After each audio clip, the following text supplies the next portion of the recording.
where news outlets from around the globe would convene and stay, and UCLA would host the Olympic Village and all the athletes. Having UCLA serve as home to the 2024 Olympic Village will be a great boost to the local economy and will be enjoyable for everyone who attends.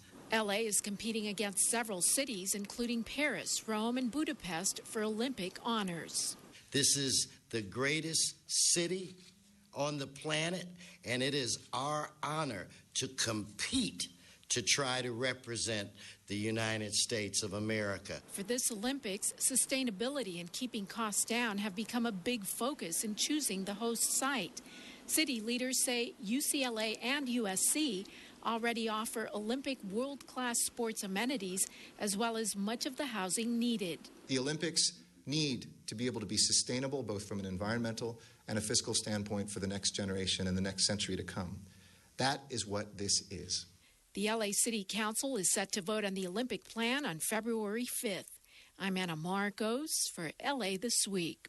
The International Olympic Committee will pick the host city for the 2024 Olympics in September of 2017. While the U.S. Army Corps of Engineers began their latest mission to improve the LA River's capability to handle storm flows during this El Nino winter, Rasha Goel has more. These 3-foot-high sand barriers were recently put up along a portion of the LA River to reduce the risk of flooding during the rainy season. And we're doing that by increasing the capacity of the channel with these HASCO barriers. The project is focused on the stretch alongside the Golden State 5 freeway through Atwater Village, where river bottom vegetation growth has cut the capacity of the river nearly in half. But the Army Corps is trying to fix that.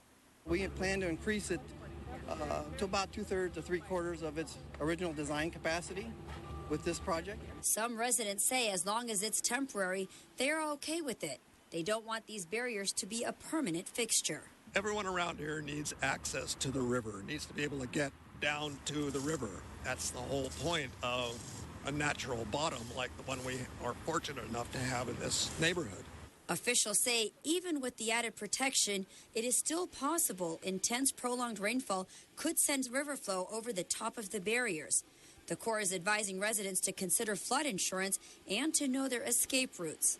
I'm Rasha Goel for LA This Week. Officials say the barriers will be removed 60 days after the flood season is over. Well, it's a move aimed to make LA a greener place as the Screen Actors Guild Awards teams up with an environmental group to plant trees. The event inspired a red carpet, or should we say green carpet. Anna Marcos explains. It has all the trappings of glitzy Hollywood, the media buzz, and the star power, as actress Katie Lowes from the TV show Scandal steps up for the cameras. But this event by the LA River is about something a little greener.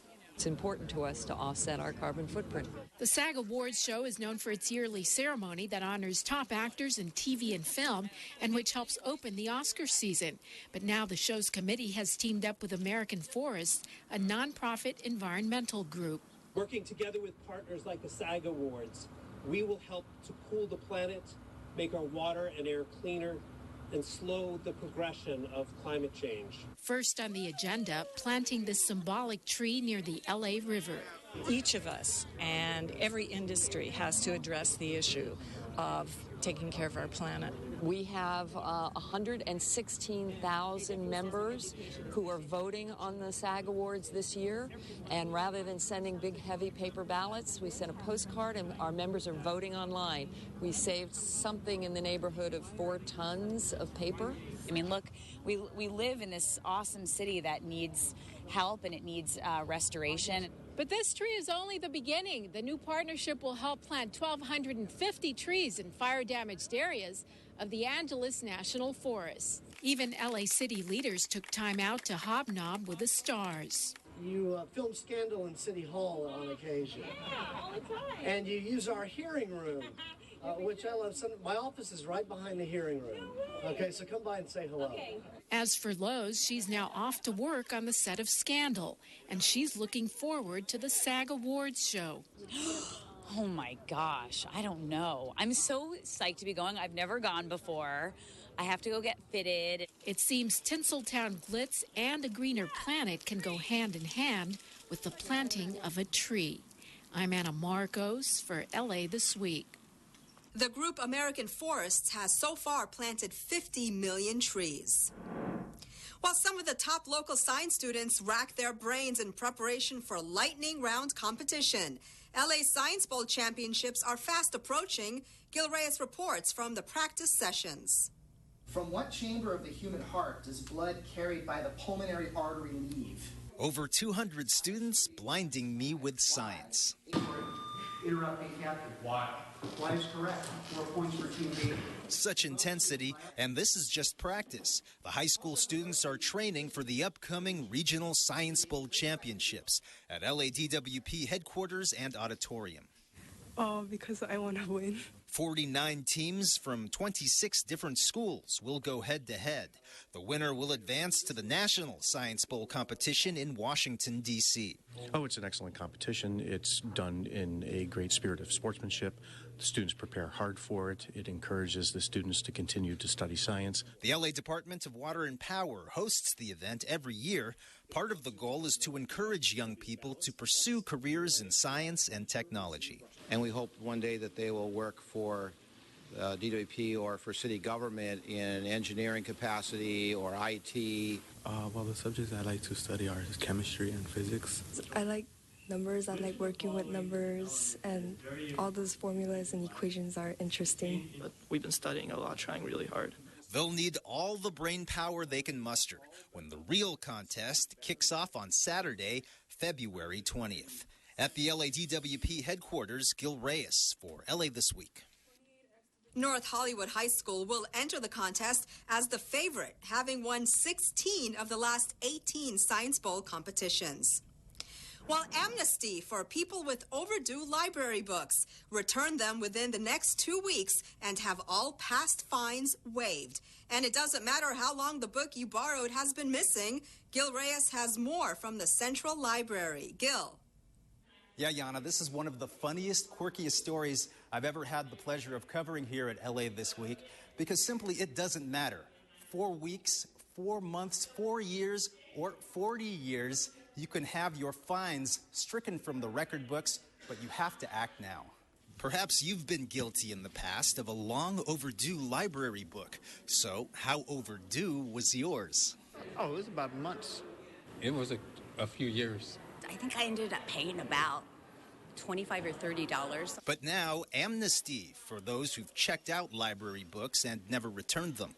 All fines will be forgiven if you return the book to any city library branch on or before Valentine's Day, February 14th. No questions asked, all fines waived. Really interested in getting those materials back on the shelf so that people across the city can enjoy them again. If I checked out a book here when I was in 7th grade, let's say. Bring it back. We'll smile and welcome it back and put it up on the shelf and waive your fines. John Sabo, LA City librarian, hopes the program will reunite 133,000 overdue books to LA City library shelves. Many of the books with the old classic card pockets still inside, missing after all these decades. And who knows what we might get back. We might get some very interesting materials like the book you checked out when you were in the 7th grade. Sabo also hopes to reintroduce people scared off by late fees to an updated public library system, one that also offers e-books, streaming films, and citizenship materials. It's going to bring a lot of people back. Do you have any overdue books right now? No. Well, in case you do, better act fast. The LA City Library plans to close the books on the amnesty program for good within a couple of weeks. Anybody has overdue books, hey, just bring them in. There you go. Gil Reyes for LA This Week. Now, you only have till February 14th to return books. Do so at any of the 73 LA City Library branches. Well, it's countdown time as city leaders get ready to demolish a beloved LA landmark, the 6th Street Bridge. City leaders screened a new documentary which takes a look at LA's most iconic bridges. Anna Marcos has more. The city of LA has turned movie maker. The premiere screening of its new documentary, Bridging Los Angeles, brought out the crowds as the city gets ready to demolish one of its iconic gems, the 6th Street Bridge, to make room for a newer, safer replacement. City engineer Gary Lee Moore was executive producer for the project. You know, the 6th Street Bridge the 6th Street Viaduct. It is history. And unfortunately, it's sick, so we have to replace that bridge. As a kid, I used to ride my bike over that bridge practically every day. When I was told that it had to be taken down, my initial reaction was, no, we're not going to take it down. Bridges are our monuments in public works, and it hurts me to see that we would let this bridge go. But city leaders finally made their peace with letting the bridge go. Late last year, they said goodbye with a huge party that drew more than 10,000 people. Bridge fans got a sneak peek at models of what the future bridge will look like. And now this documentary will serve as one last parting gift for a bridge that helped LA grow and served as a backdrop for many Hollywood movies. The documentary also highlights LA's other bridges. Really, our main objective was to bring people back to the river, bring people back to the bridges. Many people we've spoken to over the years didn't even realize there was a river or that these bridges existed. Demolition on the 6th Street Bridge begins this week. The new replacement could be completed in 2019. I'm Anna Marcos for LA This Week. The entire demolition project is expected to last about 9 months. And in preparation for the demolition, officials will be closing a portion of a major freeway. The LA City Council outlaws chewing tobacco in all LA area ballparks, and you may soon be paying more for parking at Griffith Park. All these stories and more in City Beat. As demolition of the 6th Street Bridge gets underway, a 2.5-mile segment of the 101 freeway will be closed to traffic from the Santa Monica Freeway split to the interchange of the Golden State, 10, and 101 freeways south of downtown Los Angeles, starting on Friday, February 5 at 10 p.m. until Sunday, February 7th at 2 p.m. Mayor Eric Garcetti encouraged drivers to plan ahead and follow detour signs. Well, I'm well aware that the closure will cause delays for all of us. Believe me, it will be worth it in the long term. The Los Angeles City Council approved an ordinance banning the use of chewing tobacco at all baseball fields and other athletic venues in the city of Los Angeles. Officials say the move sets the right example for America's youth and for the health of the players. The Los Angeles Dodgers have publicly supported the City Council's efforts to eliminate smokeless tobacco use, and the new ordinance will be in effect before the 2016 baseball season gets underway at Dodger Stadium, where the ban covers players, team staff, personnel, and fans alike. The ordinance was spearheaded through legislation introduced in June by Councilmember Jose Huizar with the support of Council members David Rue, Mitchell Farrell, and Paul Koretz, as well as public health advocates. The LA City Department of Recreation and Parks is considering a new metered parking plan at Griffith Park aimed at improving pedestrian cycling paths, reducing congestion, and improving traffic flow. Officials want to convert some 400 parking spaces near the Griffith Observatory into metered parking. Another 581 spaces at the park would remain free. Proceeds from the parking fees would be used to finance free shuttle service to take visitors to popular destinations around the park, including the observatory and a spot for viewing the Hollywood sign. The Legal Aid Foundation of Los Angeles, a leading provider of free legal services for low-income residents, recently held a groundbreaking ceremony for its new headquarters, a 4-story building in Pico Union. Officials say the building is 4 years in the making. The total cost is expected to be nearly $18 million, of which $15 million in private funds has been raised so far. Construction is expected to be completed in 2017. A new airline joins the LAX family. Rasha Goel has more on how this new route is the first of its kind. LAX recently welcomed the first nonstop service between Los Angeles and central China, celebrating Hainan Airlines' first flight from Changsha, the capital of Hunan province.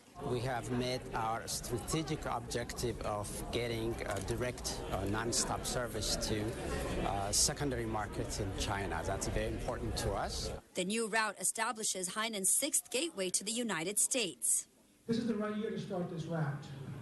President Xi Jinping of China and President Barack Obama of the United States have decreed this the year of tourism, and we expect to have a tremendous amount of people going back and forth, tourists, students, business people, lots of stuff. Hainan Airlines coming to LAX is a win-win for both China and the U.S. It will strengthen the economy along with tourism.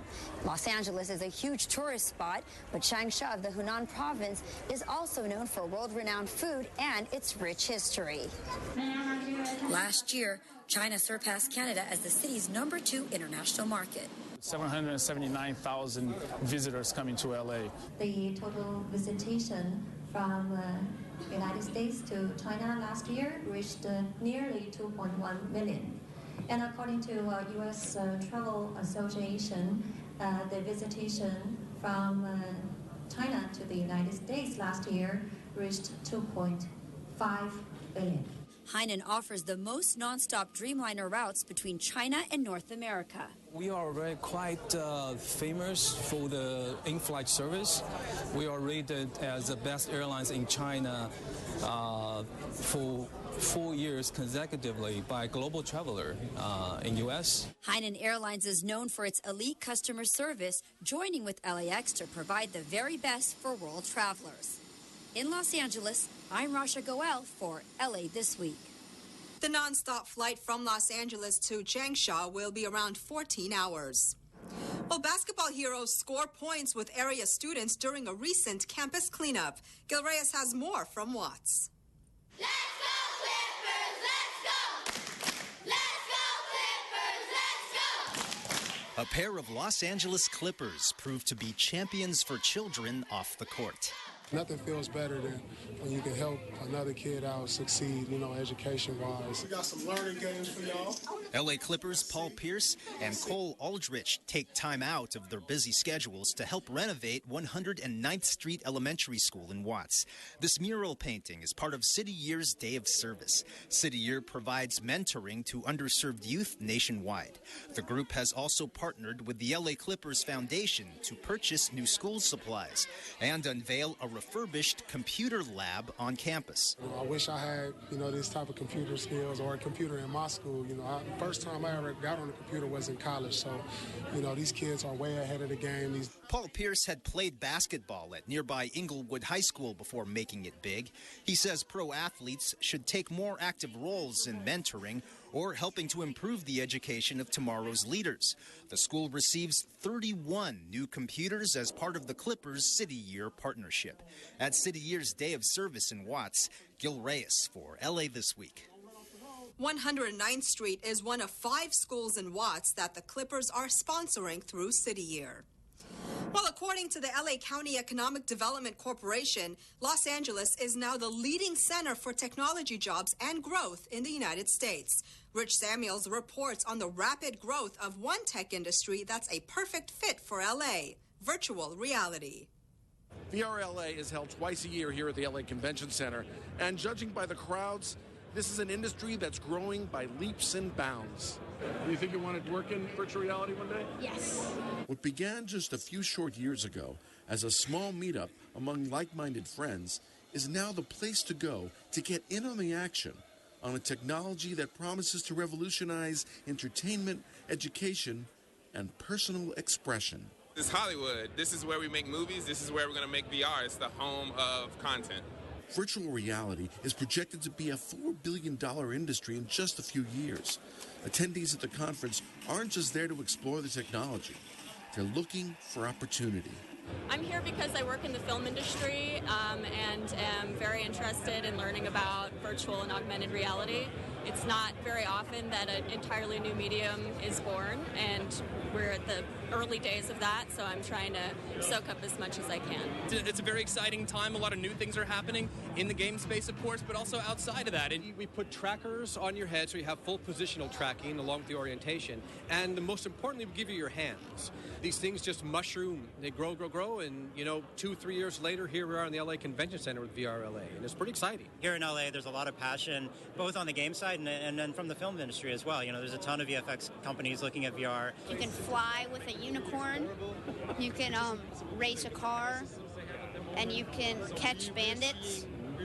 There's only one place where tech and storytelling expertise converge: Los Angeles. This is Rich Samuels for LA This Week. Developing LA's tech scene in the city has been one of LA Mayor Eric Garcetti's top priorities. While people living in Glassell Park are enjoying healthier air and more shade, thanks to beautification along a busy corridor. Gil Reyes shows us. The northeast community of Glassell Park has gotten much greener over the past several months, recently planting its 140th new tree. We're removing thousands of square feet of concrete just through these cuts to plant the trees. Los Angeles is one of the most concretized cities in the world. So anytime we can remove a little piece of concrete and replace it with a tree or greenery, then that's a step in the right direction. 70 trees planted last summer. The last of an additional 70 were planted this winter.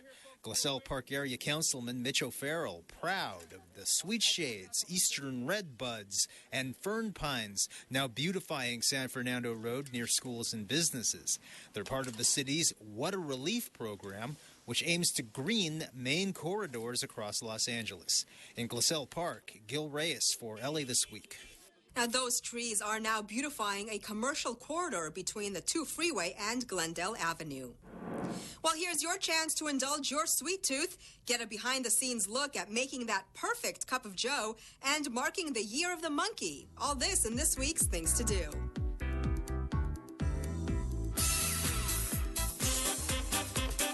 Dubbed the West Coast's biggest baking and pastry convention, the second annual LA Cookie Con and Sweet Show is coming to the Los Angeles Convention Center.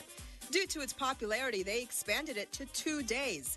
That means 2 days of seeing, sampling, and creating delicious treats. The convention will take place on Saturday, February 6th and Sunday, February 7th.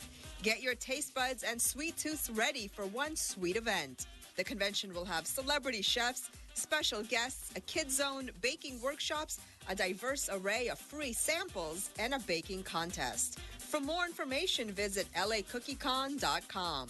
And what goes better with cookies than some smooth and delicious coffee? Why not take a walking coffee tour of downtown LA on Saturday, February 6th from 12 to 2 p.m.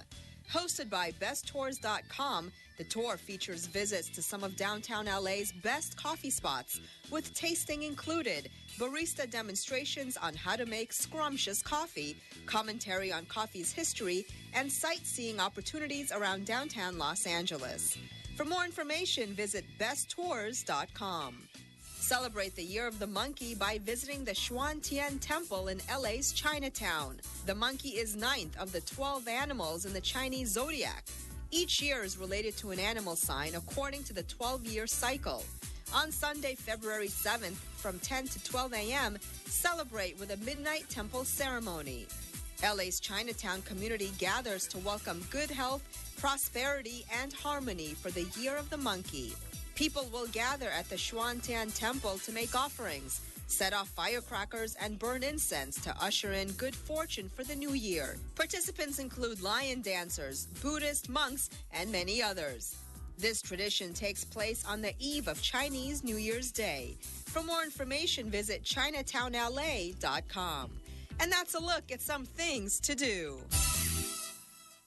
And a reminder for those of you who have an overdue City of LA Library book. As we reported earlier in the show, you can return any undamaged book, DVD, or tape to any City of LA library and have all those late fees and past fines waived. And if you have a suspended library card, get that restored too. But you have to act fast. The program is only on from February 1st to the 14th. Well, that's going to do it for this edition. I'm Yana Kay, and from all of us here at LA This Week, thanks for joining us. A reminder that you can catch us online at lacityview.org. You can also follow and like us on Facebook. We'll see you back here next week for more of LA This Week.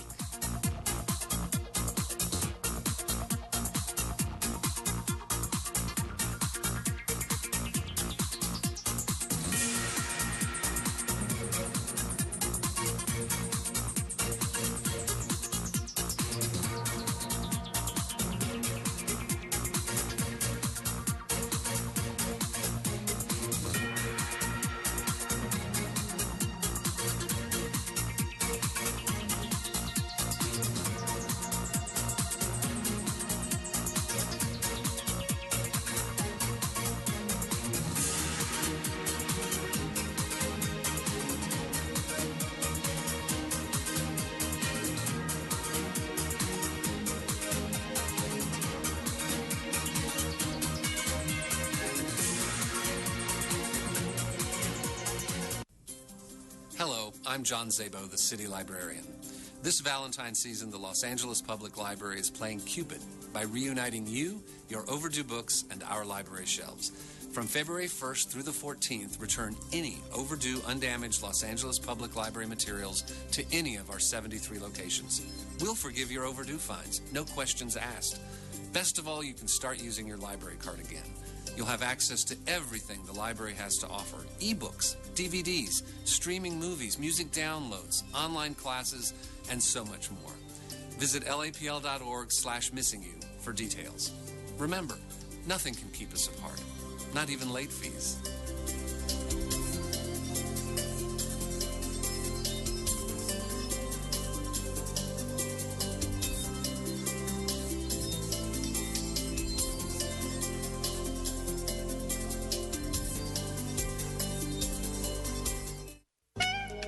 Don't worry, Patty. This isn't going to hurt me one bit. Hi, I'm Dr. Eric Shapiro in beautiful Encino, and you're watching LA City View, Channel 35. Our city, our channel. Open wide.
Anyway, good morning. Good morning.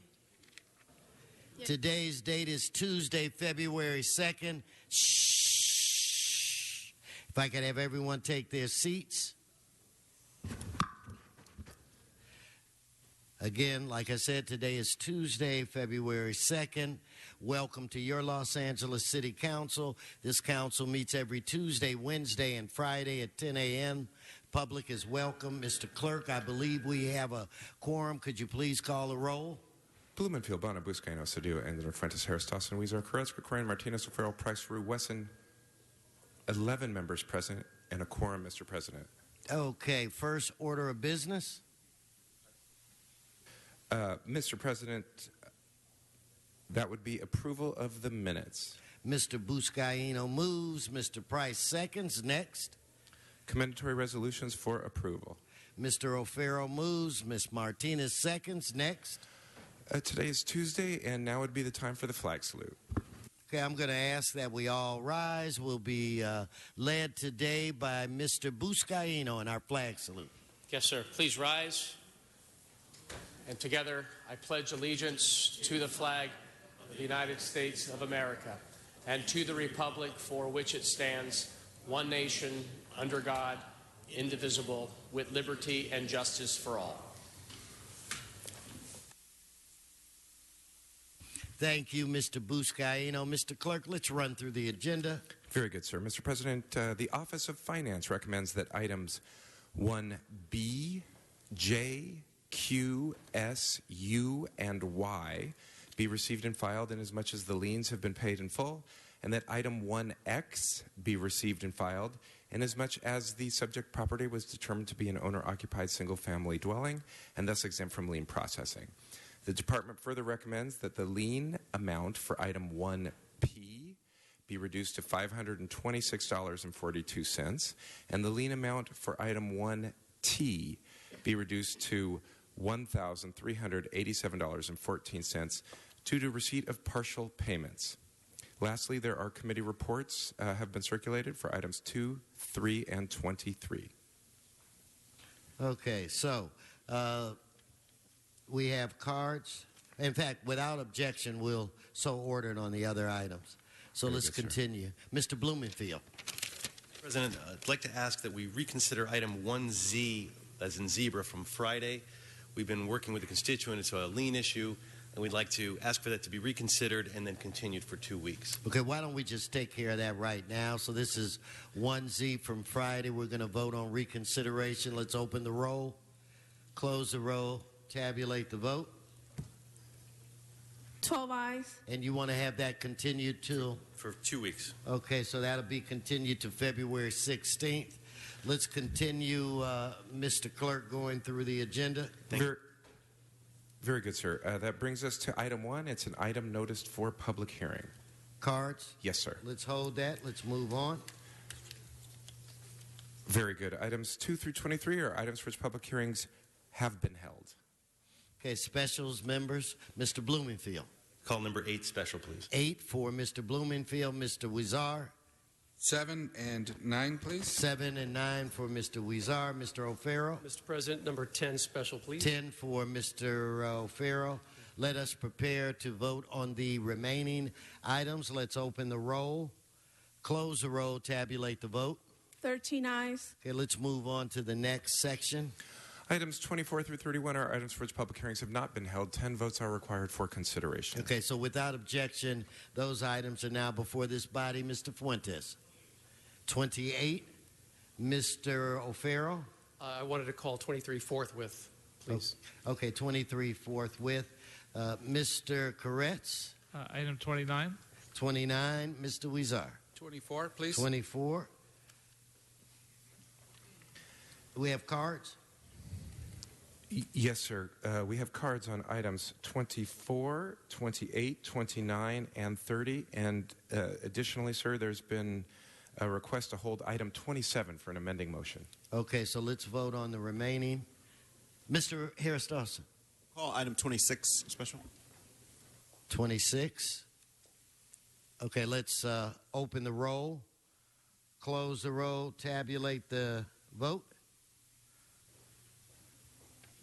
13 ayes. Mr. O'Farrell. Item 13 is a very time-sensitive issue. Forthwith on that one, too, please. Without objection, that'll be the order. Continue. Mr. President, items 32 and 33 are items scheduled for closed session. Would you like to hold them on the desk?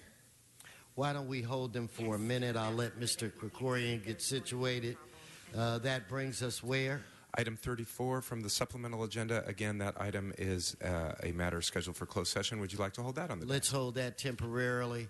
That would bring us where? That brings council back to presentations or items called special. Mr. Buscaino. Can we move item 3 forthwith, please? Okay, without objection. Thank you. That'll be the order.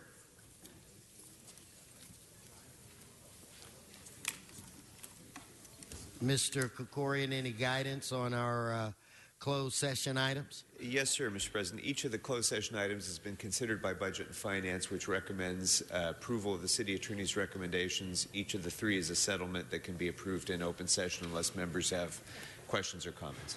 Okay, well, let's give it a go. Mr. Clerk, you want to read those items? Mr. Blumenfield?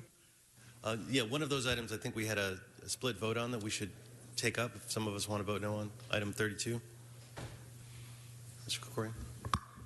Thank you for the reminder, Mr. Blumenfield. Okay. I think we will have to consider that one then. Okay, so let's do this. Let's take up, Mr. Clerk, items 33 and 30. Ms. Martinez? Sorry about this. Can we call 16 forthwith, please? Yes, without objection. 16. 16 without objection. So why don't we, at this time, Mr. Clerk, can we lump or group 33 and 34 together? Yes, sir. And read those items. Very good, sir. In the case for item 33, in the case entitled City of Los Angeles versus Time Warner Cable, there is a recommendation to reclassify $5,223,022 previously paid from the 2008 Public Educational and Government Capital monies to the 2011 franchise fee monies. And for item 34, in the case entitled Griffith J. Griffith Charitable Trust et al. Versus City of Los Angeles, there is a recommendation to approve the contingent settlement of the of the ball fields litigation, including but not limited to a larger baseball field, replacement of trees removed on a 2-to-1 basis, relocation of a 56 picnic table cluster, replacement of a children's play area, continuation of 6 mitigation measures and ADA upgrades, petitioner's removal of all claims against the city's agreement to pay petitioner's attorney fees and costs in the amount of $34,464.80, contingent on future actions of the Prop K Steering Committee, the Board of Recreation and Parks Commissioners, and Council. Okay, let's prepare to vote on those 2 items. Members, let's open the roll. Close the roll, tabulate the vote. 15 ayes. Okay, now we're going to go, Mr. Blumenfield, we're going to go to on those items. Okay, please. the 33, 34 forthwith. We're going to go to 32. So if there are individuals that want to vote no, we're now going to vote on item 32. Mr. Clerk, if you'd read that item. Very good, sir. For item 32, in the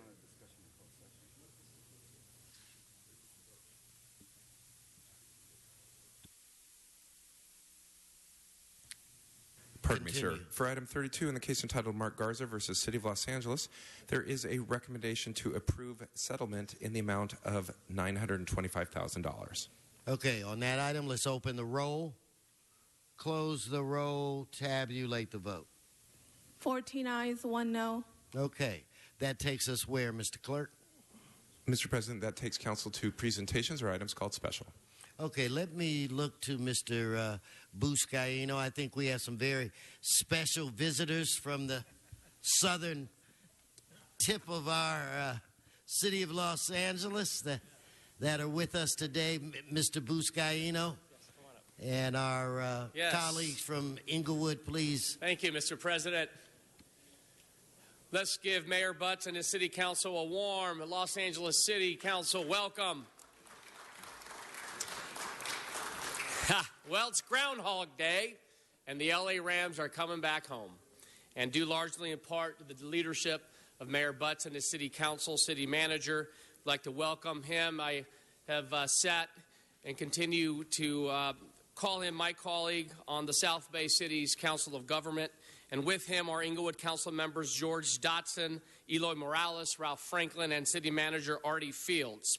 We are here today in partnership with Council President Wesson to recognize and acknowledge your collective perseverance and commitment on behalf of your residents, businesses, and the City of Inglewood to bring the NFL back to this region. Let's give them a round of applause.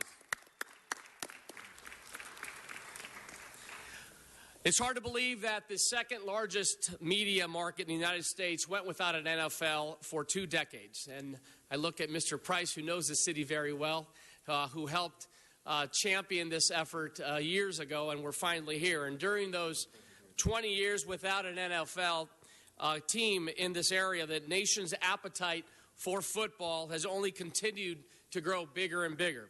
And it's actually surpassed baseball as a new national pastime. And this Sunday, over 114 million viewers will tune in to watch the Super Bowl. That's over 3 times the audience of the Oscars. And while we all acknowledge that Hollywood is an important economic driver for the Southern California economy, we also have to acknowledge that pro sports play an increasingly larger role in the entertainment industry year after year.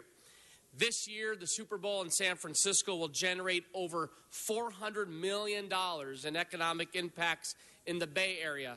That includes dollars generated from hotel rooms filled, meals eaten out, cars hired, and a lot more. And now, because of you, Mayor Butts, and this city council before you, there's the opportunity to bring the Super Bowl to Inglewood, generated hundreds of millions of dollars for our entire LA region. And if anyone out there has any doubts about the economic impacts of building a stadium in your city, we can look no further to Staples Center here in downtown, which has been the catalyst for making downtown LA what it is today. And I want to let you all know that when that time comes, Mr. Mayor, to submit the application for your new stadium to host a Super Bowl or the Pro Bowl or the NCAA Final Four, I look forward to partnering with you to make this happen for our entire region. Thank you, Mayor Butts, to your city council, to your residents, and of course to the Los Angeles Rams, Mr. Kroenke, for believing in Inglewood, believing in the LA market. We look forward to your partnership, and we look forward to reaping those benefits as it relates to tourism, construction jobs, temporary and permanent jobs for this entire area. Help me welcome the mayor, City of Inglewood, Mayor Butts. And before you get started, Mr. Mayor, before you get started, I'd like to recognize Mr. Price. Thank you, Mr. Mayor. Mr. Mayor, welcome. This is really an exciting day. Certainly, we want to celebrate the success of Inglewood and the new stadium and getting the Rams. But they're going to be playing in the Coliseum for the first 3 years in District 9. Seriously, I just wanted to applaud you, Mayor, and the team, the council members. I see also joined by the city manager, Artie Fields, Gerard McCollum from the Hollywood Park Land Company, who's developing the project. And it just demonstrated that working together works. And just want to, again, applaud your leadership, helping to provide the kind of focus, the kind of consistency, certainly the support of the council, speaking with one voice. It really did make a difference. We're proud of your achievements, proud of what this development's going to be, not just for Inglewood, for my own selfish reasons, not just for Inglewood, but for the whole entire South Bay and Southern California. Congratulations. Keep up the good work. We're proud of you. Mr. Bonin. Thank you, Mr. President. Thank you, Mr. Buscaino, for bringing Mayor Butts and his colleagues in here today. Although this is development that could be competing with waterfront development. Bring it. I just want you to know. Mayor Butts, I just wanted to congratulate you. Mayor Butts is a neighbor of mine, has been for years. Inglewood is the neighboring city to Westchester. But before that, he was the chief of police in Santa Monica, which my district surrounds on 3 sides. And in between those 2 positions, he was the head of public safety at Los Angeles International Airport. And I have seen your leadership in various different capacities in Santa Monica, at the airport, and based on that, I'm not at all surprised that you marshaled all these resources, built such an impressive coalition, and brought this team to Inglewood. I just want to congratulate you on your leadership. It's a pleasure working as your neighbor. It's also a pleasure working with you on the Metro Board. Congratulations to you in Inglewood. Let's just make sure we keep all of the traffic in Inglewood and not in Westchester. Mr. Cedillo. Let me congratulate you. Let me say what I'm always fond of saying. What wine is to Napa and Sonoma and what ag is to the Central Valley, sports and entertainment are to our economy here in Southern California. And you have made an incredible contribution with your leadership on this matter. I know Eddie Vincent's smiling down at all of us, proud, right? The original Ram, the All-American from Iowa, former mayor of Inglewood, my colleague in the state Senate. The Rams are coming home, and I can't thank you enough on behalf of my constituents, my family, who are elated. I cannot tell you. I hadn't heard from my brother for a little while, and as soon as the story broke, he called me in the morning about the possibility, and he said, please, please, please do all that you can to make this happen. I said, don't worry, I got you covered. And I know the entire region feels that way, and we are all going to be big beneficiaries of your leadership and your team. Also, Eloy and Ralph, I know that you're making sure that all the work, all the accruements, everything that comes is going to be much like Staples Arena, union work, good jobs, building the middle class, building our region. Just thank you so much. Thank you. Okay, and before I call on Mr. Koretz, I do want to say, since Mr. Cedillo mentioned former Mayor Ed Vinson, former Assemblyman, former state senator, Ed Vinson did play for the Rams, but Ed Vinson to this day still holds the record of the Iowa Hawkeyes for the longest run from scrimmage. I think was 98 or 99 yards. I think he is smiling down. He's very proud of you, Mayor, to bring his team, our team, back. And with that said, Mr. Koretz.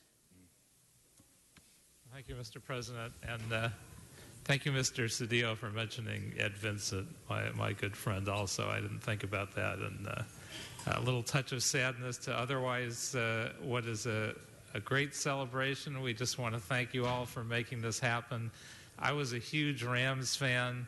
I really couldn't watch them after they left Los Angeles, but now I will be there, and I want to thank you all, particularly Mayor Butts, for making this happen. This is a very exciting time for all of us who are football fans and Rams fans, and I never thought I would see it in my lifetime. So thank you again for making it happen. Okay, Mr. Mayor, maybe I'll give you the floor, but if you could introduce your colleagues, I want to make sure that our council people get the recognition that they deserve as well. Mr. Mayor Butts, the floor is yours. Thank you very much. I'm glad to have with me Councilman Eloy Morales of the 3rd District, Councilman Ralph Franklin of the 4th District, and Councilman George Dotson of the 1st District. Let's give them a round of applause. We also have our city manager, Artie Fields. How are you, sir? And please, let's give Artie a hand. and someone that's been very instrumental and a part of the social and economic fabric of the city for years, and that's the project manager for Hollywood Park Land Company, Gerard McCallum. Gerard. Well, first of all, Mr. President and Mr. Biscayano, I have to tell you that we are just humbly overwhelmed at your graciousness. In fact, this is historic for the city of Inglewood to be recognized by this body, and I brought the rest of the council because they never would have believed me if I came back and said this had happened. We are just so grateful to be a vessel, to the vessel that brings back part of the legacy and history of the region of Los Angeles back home. You know, I grew up with the Rams, Deacon Jones, Jack Youngblood, the Fearsome Foursome, and to have this happen here with so many of you that I know and are friends, Mr. Bonin, Mr. Koretz, Mr. Krikorian on the Metro Board, Mr. Cedillo, my new friend, Mr. Harris Dawson, that I wanted to meet yesterday. But I'm also so glad that Curran Price is here because we both started our careers in Inglewood, and ever since, neither one of us has maintained stable employment.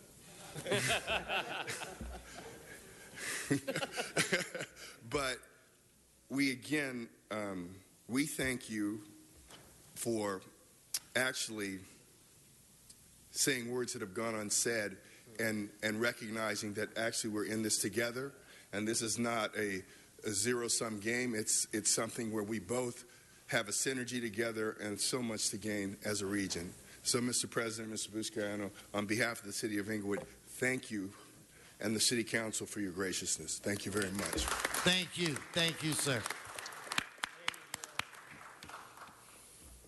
This is a token of our appreciation for leading the effort in bringing the LA Rams back to the Los Angeles area and the City of Inglewood.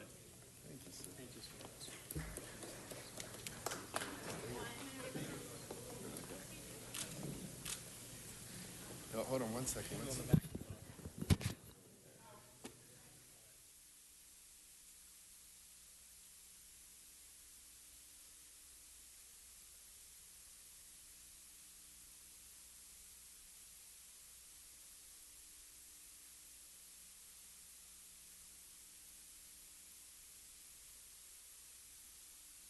Again, thank you, Mr. Buscaino, and thank you, Mr. Mayor and colleagues for coming by. Thank you. Our honor to honor you.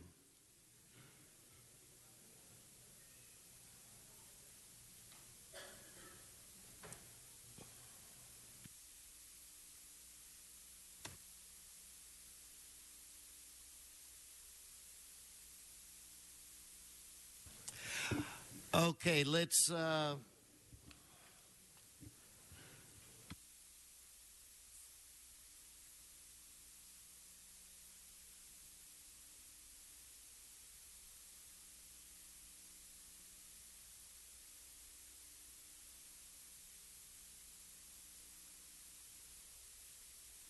Let's take up item 24,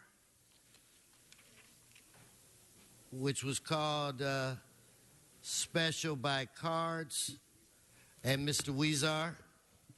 So I'm going to call the cards. Ms. Grew, you know the drill. But I have cards. In fact, you know what? We're just going to have you sit in the front row. We'll start off with Mr. Gus and Donna Pearman.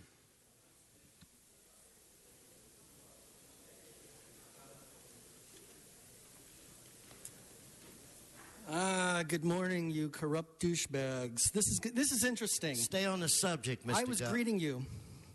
So interestingly, Wendy Gruhl, today's February 2nd, which is 2-2, and she was the council member of the 2nd District, which has a crazy homeless problem now. And it didn't just start within the past 2 years. It happened on her watch. And I'm wondering why you think something's going to be different now than when she was actually the council member. But allow me to point out Ms. Gruhl's connection to a convicted felon from whom she took money, and I'm going to connect this. Stay on the subject. I am concerned about her being connected to a convicted felon, and I have Huffington Post articles to prove it. Don't take my time, Herb. You're going to regret it. You just stay on the subject, okay? So Mrs. Gruhl is on the Museum Commission, according to Huffington Post, and Fabian Wesson, who's a public figure, ran for office, is on the commission board.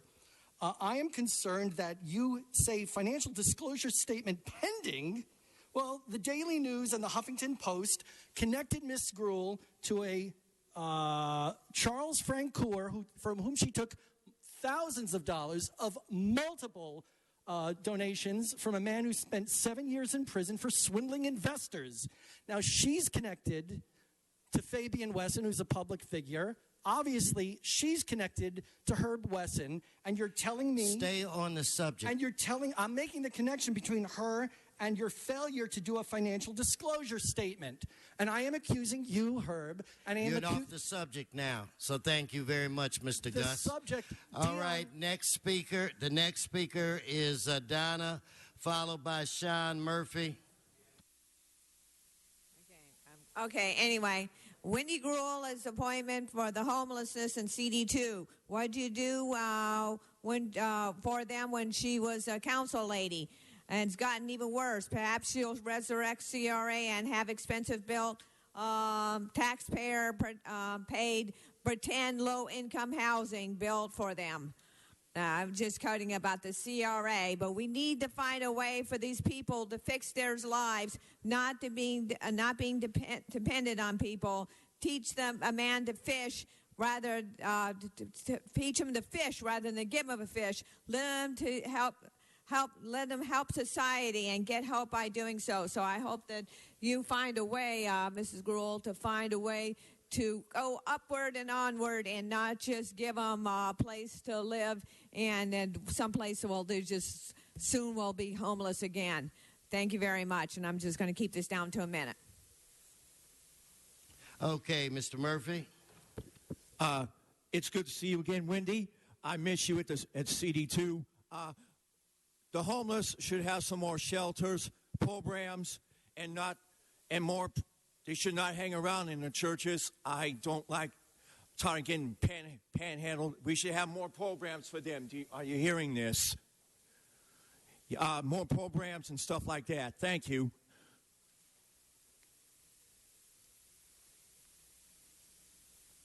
Mr. Previn.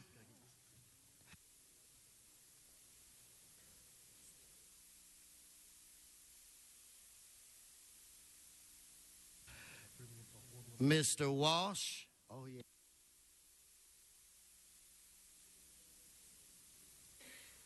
Ms. McAllister.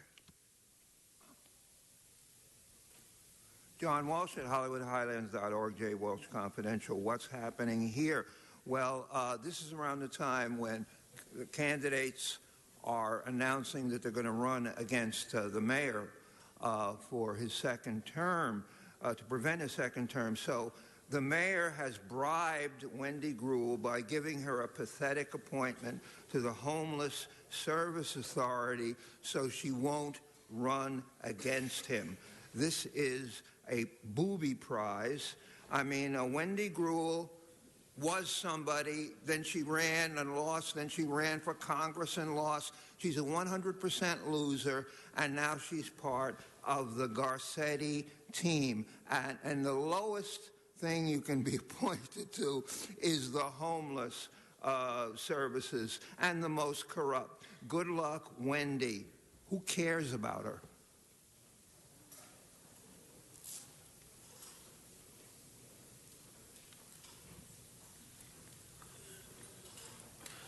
Well, as some of you may know, I've been a big critic of LAHSA, the Los Angeles Homeless Services Authority, because I think they're wasting money. And I'm happy to know that we have an insider with that kind of background. She has a strong background on the city council. I want her to be proactive, to find out where that money is going, to get out to these shelters where you'll see the workers taking advantage of the homeless, how they're not finding the homeless places to live, how they're taking the money of the homeless people. We've got downtown, they're taking all of their GR money. How can you get out of a shelter if they're taking your money and not giving it back? They're not saving it. So I'm happy to see that we have a person like Ms. Gruel who has this kind of background, and I'm going to keep track of you and come to those board meetings. I want you to question them and go deep, and I'd like to see you head it up. Somebody with some experience and who have worked with the public and on the city council. Now, I think the mayor probably appointed her because he knows there's a corruption going on in LAHSA. And LAHSA is one of the reasons why we have so many homeless people on the street. Go downtown. We should not be investing in shelters. We should be investing in housing. So I'd like to see Ms. Gruel change this thing around. And if she does such a good job, we may get her in the mayor's office. Mr. Previn, are you back? Mr. Previn? I don't see Mr. Previn. Then let's prepare to vote on this item. Mr. Weezar, I'll defer to you. Mr. Mr. President, and I'm really thrilled to see this appointment on LAHSA. As you know, we are in an unprecedented time in the city and county of Los Angeles where we are working together to resolve the issue of homelessness. And it's great to see that the mayor has appointed a person with a lot of foresight, experience, and vision about how to move forward. As a controller, certainly, she has a lot of experience in knowing how the numbers and financing works in this city. And as we adopt our strategic plan, one of the most critical components to that is to find the financial wherewithal to do that. So welcome, Wendy. We're certainly thrilled that the mayor has recommended you for this appointment, and we look forward to working with you in this very important time for the city and the county with respect to homelessness. Thank you. So let me ask Ms. Gruhl to come forward now, and I'll defer to Mr. Bloomingfield.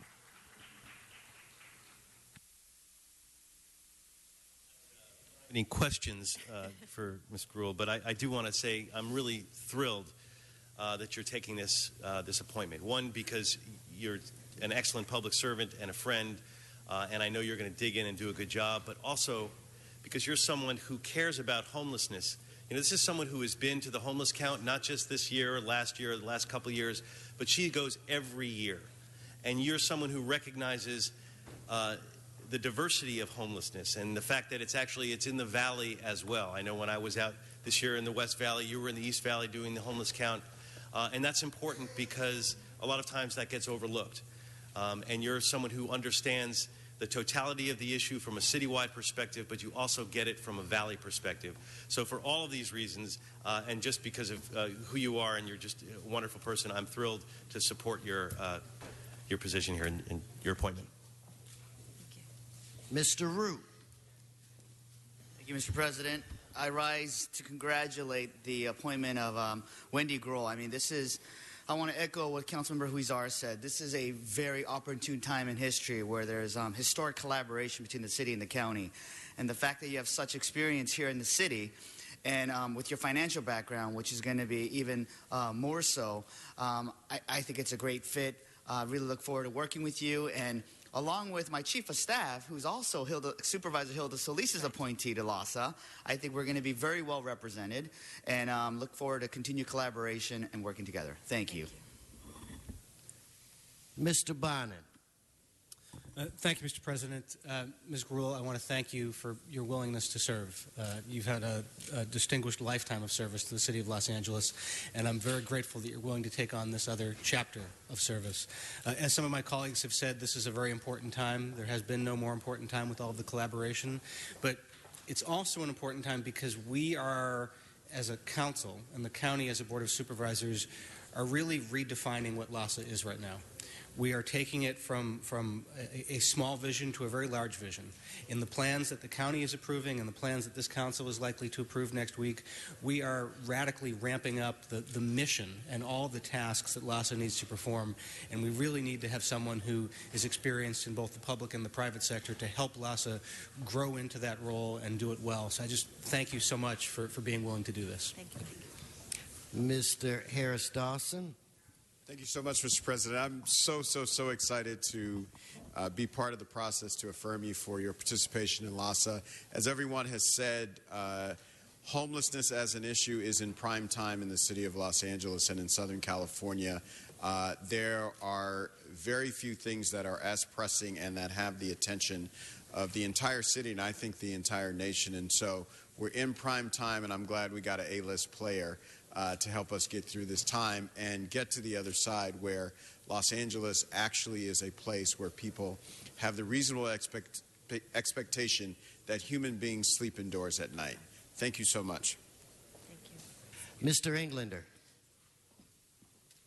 Wendy, thank you for stepping up. I mean, we talk about homelessness being at biblical proportions. It's an epidemic. Beyond statistics, forget statistics. You've got to put a face in a human face to each one of those numbers. And having somebody also from the San Fernando Valley with your experience and knowledge, proven dedication is critical because it's not just in areas of the city or the county where there's clusters anymore. It's everywhere, beyond what we've seen, I think, in our lifetime and what you bring to the table. And I think a lot of it goes back to what Councilmember Bonin said. Your multitask ability to juggle so much and yet get so much accomplished is what we truly need to bring a collaboration together. So I'm so honored that you're stepping up to help all of us out and bring that experience to the forefront. So thank you. Thanks, Mitch. Mr. Price. Thank you, Mr. President. I too stand to support this appointment. You know, and I think it's significant. Your political lineage, of course, goes back to Tom Bradley, and this is an issue that he certainly was concerned about even then. And I know that you're going to bring your enthusiasm, energy, ingenuity to helping us craft a solution. It's a problem citywide. In the 9th District, it's the second largest population of homeless, as we've talked. And so we need your help. I think you're the right person for the right time, and we look forward to the collaboration with your colleagues, also with county supervisors, and us around the horseshoe here to really make a difference. So thank you for your service. Thank you. Mr. Koretz. Thank you, Mr. President. I join the chorus of people who appreciate the fact that you're willing to take this on. And I think it's an important sign, because this is a thorny issue we've been dealing with for decades. We finally made it our top priority front and center issue. And now that we have one of our most capable residents of the city of Los Angeles taking this on, I know that we'll move in the right direction. So I appreciate your willingness to take this role, and I know you'll have a huge impact. Thank you. Mr. O'Farrell. Thank you, Mr. President. Wendy, I just want to stand up and applaud your generosity in public service all these years. You have always been a great public servant, and it's all been said in terms of why you're so qualified for this position. But now that you're volunteering to be on the board of LAHSA, I think you're an even greater public servant than you were before, because you really are putting yourself out front on this issue, and you've always, your entire adult life, have given of yourself to the city of Los Angeles. So thank you. The board is much better because of your presence on it, and I congratulate you and am happy to support you and work with you on all the issues that you'll be undertaking. Congratulations. Thank you, Mitch. And I do want to congratulate you in advance. We're excited about your service. I think that it should be apparent to most that this city is taking homelessness very seriously, and we know that you're going to be value added to this process. So to close, Ms. Martinez. Thank you, Mr. President. I just want to say, Wendy, thank you for just being who you are. I think I've known you for a long time. I think closer to 18 years we've known each other, ever since you began running for office. And a lot of people could say a lot of things about people who run for office and sometimes are not successful. But one thing I can say about my friend Wendy is that you've never forgotten who you are, and you've always committed yourself to the Valley and to public service. And for that, I think we need to give her a big round of applause for just being who she is and continuing to serve the people of Los Angeles. I welcome you and look forward to working with you. Thank you, Wendy. Did you want to say a word? I will be brief. I first will say there are things I miss about the City Council, and boy, there are other things I don't miss. But more importantly, the times have changed. Some things are different than it was, 30 plus years ago, when in fact we created LAHSA. I was part of Mayor Tom Bradley's team when we sued the County of Los Angeles because we weren't talking to one another, and the outcome of that was the Joint Powers Authority of LAHSA. So the great news is that the city and county are working so well together in developing a plan, a strategic plan, and now it's time to begin that implementation. The bad news is that we have more homeless than any of us would like to see on the streets of Los Angeles. And so it really has been a passion of mine for many years, from working for Tom Bradley to being the Deputy Director of the Interagency Council on Homelessness for the Clinton administration in the 90s. So this is something that's so important. I want to thank the mayor for the opportunity to serve. We worked together on many housing issues when we served here on the City Council. And this is something that I am not just going to go and attend a few meetings, but I really am intent on utilizing this time in history to be able to work together to make sure that we can say that there are no longer the homeless on the street, that they have the options that we would like to be able to. And it's one of the toughest issues as a public servant that I ever had to deal with. And there are no easy solutions, but the city should be, I think, commended for their leadership on this, and the county.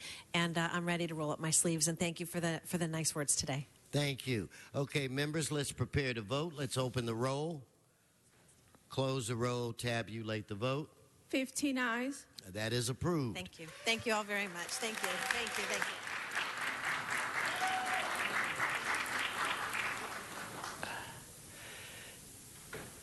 you. Members, I would like to request that we vote for reconsideration on item number 2.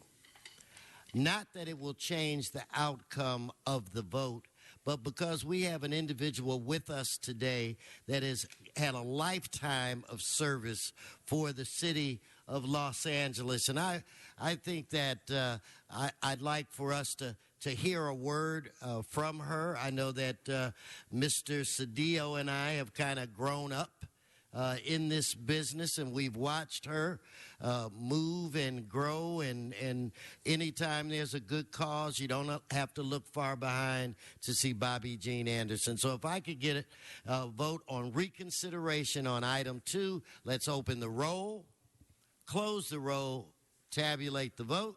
15 ayes. And Miss Bobby Jean Anderson, please come to the center table. And Mr. Cedillo, I'm going to call on you to say a few words. Well, as you indicated, we have grown up with this fine young woman. And I just want to say thank you, Bobby, because you have always been in my corner. What a great, raucous, illustrious, tumultuous time we had at Local 660. LA County Employees Association, SEIU, and you were always there for me. You were always there for me in all my subsequent careers in the Assembly, Senate, and my efforts here on the Council. So I just want to say thank you. You are, as someone once said in the Capitol, you're a helper, and we help people. And you know, we don't really think much about what needs to be done. We just know what needs to be done. We do what's right, and we know what's wrong, and we just do it. And sometimes we push a little too much, but that's how we get things done. And so I just want to say thank you. You've been a great civic leader, but more than that, you've been a very, very dear friend. And so I just want to thank you so much. I remember my wife was so fond of you for all the great support that you gave me. So thank you so much, and congratulations. Mr. Harris Dawson. Mr. President, and thank you, Ms. Bobby Jean Anderson, a longtime activist in our community, and I'm very proud today because this is the first person I get to vote to confirm who is a resident of Council District 8. So I'm very excited, but not just a resident of Council District 8, someone who's been on the right side of righteous fights for as long as I can remember, going back to the construction of the 105 freeway when Caltrans wanted to shortchange a lot of the residents of South LA when they were declaring an eminent domain, all the way up to the issues of today. And so I can't think of a better person to represent the cause of justice, freedom, and equality on the Human Relations Commission than you today. And so we're proud to support you, and thank you again on behalf of all the residents of Council District 8. Thank you, Councilman. Mr. Rue. Thank you, Mr. President. I rise in support of Ms. Bobby Jean Anderson. I know I said a few words at the Arts, Parks, and Rivers Committee, but I just want to really thank you for your service. I mean, you are a perfect fit for the Human Relations Commission. Your years of service, not just in the Democratic Party, but work in alcohol, drugs, poverty issues, I mean, just in the South LA community and all over, is much appreciated. And thank you again for your service, and look forward to working with you in the Human Relations Commission. Thank you, David. Mr. Koretz. Thank you, Mr. President.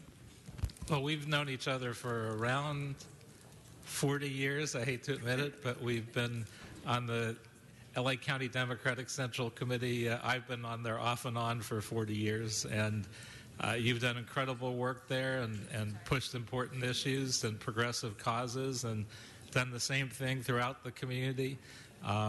You're a star in the 8th District, but you're really a star throughout the city and throughout the county, and you've accomplished so much, and this is the perfect commission for you to be on. I know you will get a lot done here, too, and thank you for your willingness to serve, not only now, but for all these years.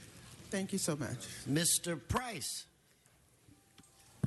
Thank you, Mr. President. I, too, Bob, I just want to congratulate you. Certainly, you have been an activist for many years in our community, fighting for what you believe is the right thing to do and the right way to do it. And so we just appreciate your enthusiasm.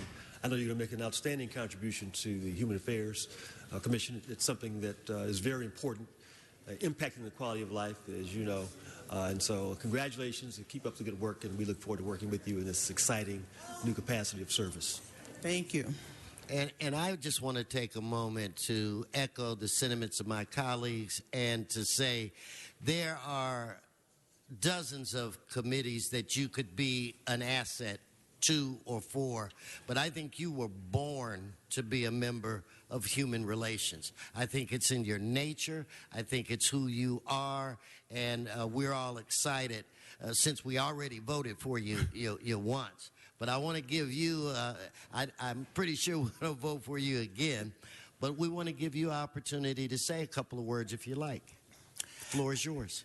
Thank you, Mr. President and City Council. Thank all of the councilmen who gave those kind words. You said it correctly. I believe that this commission is a perfect fit for me and vice versa. I have a long history of service. I come from a family of people who serve, and that's basically what I'm all about. When I read up on the commission and what it was about, what struck me most was that one of the statements in there is that the core mission of this commission is to advocate on behalf of marginalized people, special needs people, people who have no voices. This is what I do on a daily basis and have done for most of my life, notwithstanding politics, but my basic whole idea is to be of service to people. And so with that, I appreciate the mayor's appointment to this commission. And for the first time, I've served on several commissions, but for the first time, I do believe that this is a perfect fit for me, as you have said, and I for it. So thank you for this opportunity to speak today. Thank you. Okay, with that said, let's vote on her again. Let us open the roll. Close the roll, tabulate the vote. 15 ayes. All right, that is approved. If we could come into the back, Mr. Harris Dawson, Mr. Price, if we could go in the back.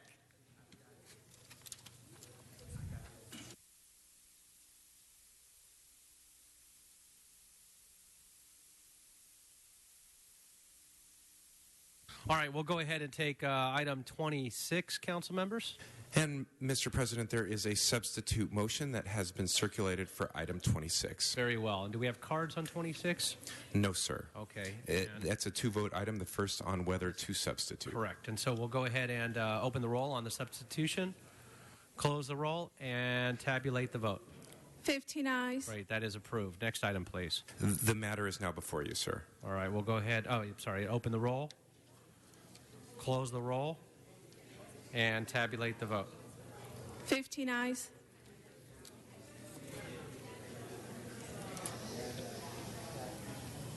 Next item.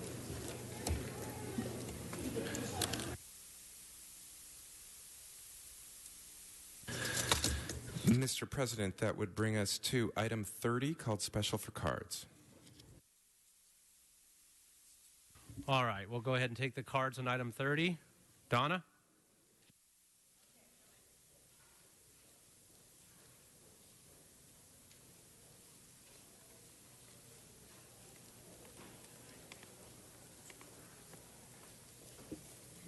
There seems to be a lot of money here on the funding advance of $200,000, the reserve fund, to fund number 168. Anyway, that says the funding required for the complete program estimated to exceed $800,000 requires approximately $310,000 above the Strategy Growth Council grant review. Difference is $310 allotted through money is set aside for Measure R. Wow, I don't see where this coming from on Measure R. Why this manifested as CEQA has something to do with Measure R, which is already not working very well, bringing all these silly high-speed rail projects and not fixing the normal buses. So this is, to me, seems to be another way to waste money, but then again, that's what the City Council likes to do. So correct me if I'm wrong. Thank you. All right, thank you. Sean?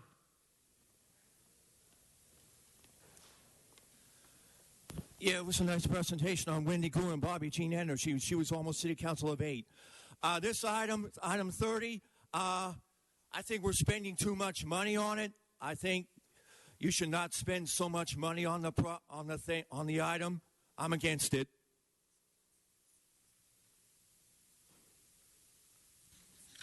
Dan? Please stay on the subject matter.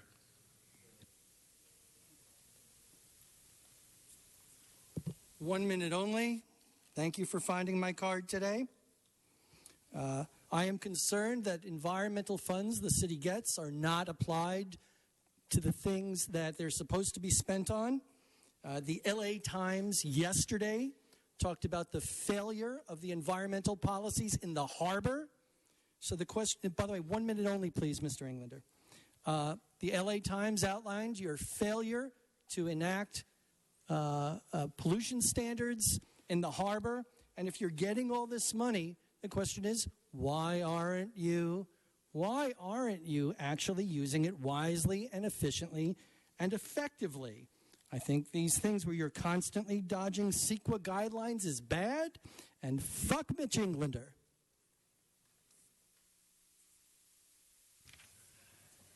Thank you for your kind words. You were off topic. I just wanted to mention that on that last part.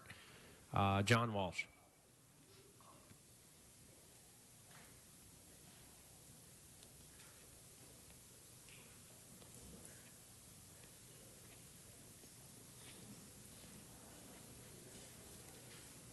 John Walsh, blogging at HollywoodHighlands.org or tweeting at HollywoodDems or at JWalshConfidential. My favorite part of this item is where it says, this is relative to actions to be taken by the city in anticipation of the state's adoption of amended CEQA guidelines. That means gutted CEQA guidelines, so that they can turn the entire goddamn state into what Hollywood looks like. In fact, the anticipation, forget about anticipation. That's for ketchup coming out of a bottle. Let's wait to see whether Brown gets his bill through the legislature, which will gut CEQA and allow God knows what. Ruth?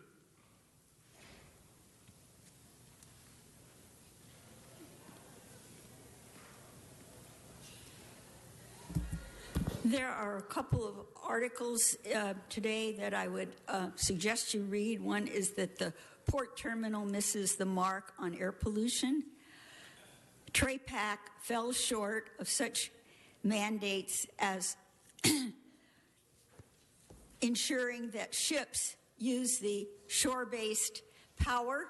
It's very important. It's part of the pledge for climate change issues, and if we keep skirting and doing things the same old way, we have a problem. Also, the the whole issue of the buses. Buses are the final link for working people, people going for job interviews, people that need a functioning bus system that takes them where they need to go. I am very supportive of rail, but when you start misusing Measure R funds and using funds that should go for buses and clean buses, look for some other places for rail. You might start with taxing some of the worst people who have damaged our infrastructure in California, including the huge oversized trucks that go on our freeways that are like 50 cars because of what they do to our freeway infrastructure. You better start thinking globally, and you better understand that what we just experienced with the windstorm could come back again this year. Well said. Thank you very much. And so, seeing no other speakers and no speakers on the queue, we'll go ahead and open the roll, close the roll, and tabulate the vote. 15 ayes. That item is approved. We're going to go ahead and call item 8 special by Mr. Blumenfield. Do we have cards on 8? Mr. Blumenfield. Item 8? Public hearing was already held. So. Yes, but we are going to call someone up on this item. So, thank you, Mr. President. This is a very important item. This is an item I alluded to about a month and a half ago when the contract for the taxi dispatch was coming up. But just to get you to understand what this is about, back in October, I was on a plane. I read in The Atlantic an article written by former major leaguer and ESPN commentator Doug Glanville. He wrote, and he happens to be African American, he talked about what happened to him when he had taken a flight to LAX. He came off the flight, cross-country flight. He was tired. He just wanted to get in a cab and go to his hotel. He waited patiently in line, the same line that all of us have waited in when we're catching a taxi cab. And when he got to his spot on line, the cab driver said, "No, you take the bus. I'm not going to serve you." The taxi dispatch person who was there pleaded with the taxi driver, but the taxi driver was insistent and said, "No, I'm not going to take you. The bus is only $19. You go take the bus." Clearly a case of racial discrimination. And then finally a cab behind him came up and said, "Okay, I'll take you." And one of the workers, I think it was a Delta worker, came over to him and said, "You know, this is the third time on my shift that I've seen this happen to a black man." And I read that article and I was just, my stomach turned about reading that. And I said, we've got to make a change and do better. Now, this is a good news, bad news story because as I described that day in council when that taxi dispatch, I put a motion in to put forward a zero-tolerance policy to instruct the airport authority, LAWA, to conduct a sting operation and figure out how widespread this is going to be and to take the necessary steps to end this kind of discrimination. The good news is that LAWA, our airport authority, was very responsive. They immediately started drafting up new policies to meet the mandate of zero tolerance, and they went ahead and they did a sting operation, an undercover secret shopper type of thing. The bad news is what they found. When they did this undercover operation, they sent out 2 African-American undercover officers to the Central Airport to solicit rides, to stand in line at the taxi cab. And 5 out of 25 times they were denied service. 20% of the time that they attempted to get a taxi cab, they were denied. That's the bad news. The good news on this is that we now have a policy that we're moving forward today that is a zero-tolerance policy that builds on our city's non-discrimination policy. We put it forward in the new contract with the taxi cab company, the dispatch company, for them to enforce.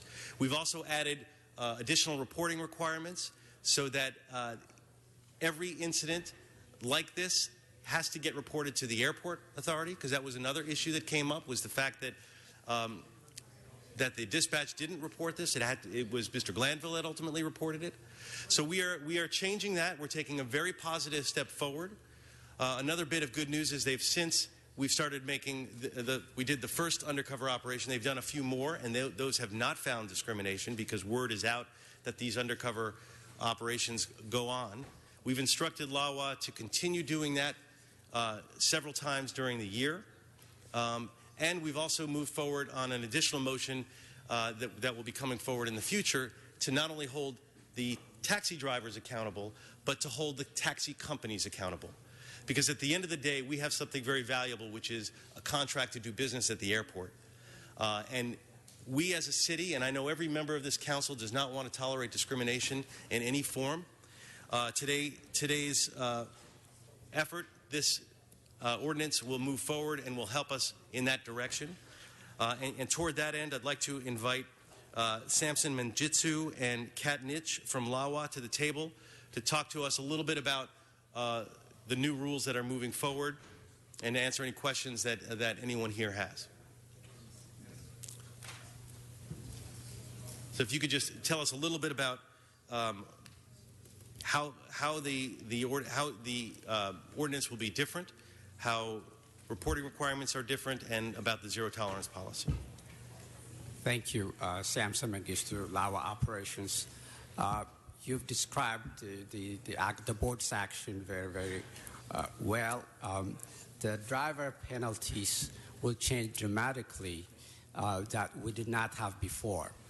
And it will address specifically any taxi service refusal for discrimination. That includes now license revocation immediately.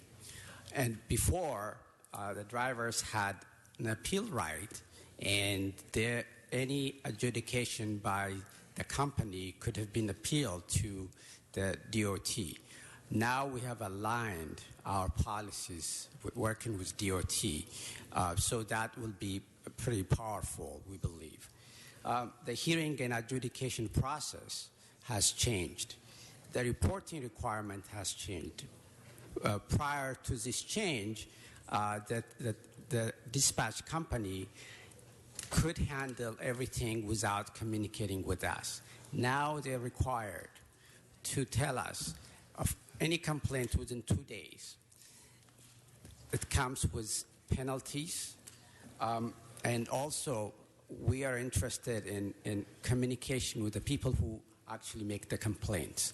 So we believe all these changes will really make the zero tolerance policy we wanted in place. And as you suggested, we'll continue to do mystery shopping, and it will bring to end any taxi service refusal based on discrimination.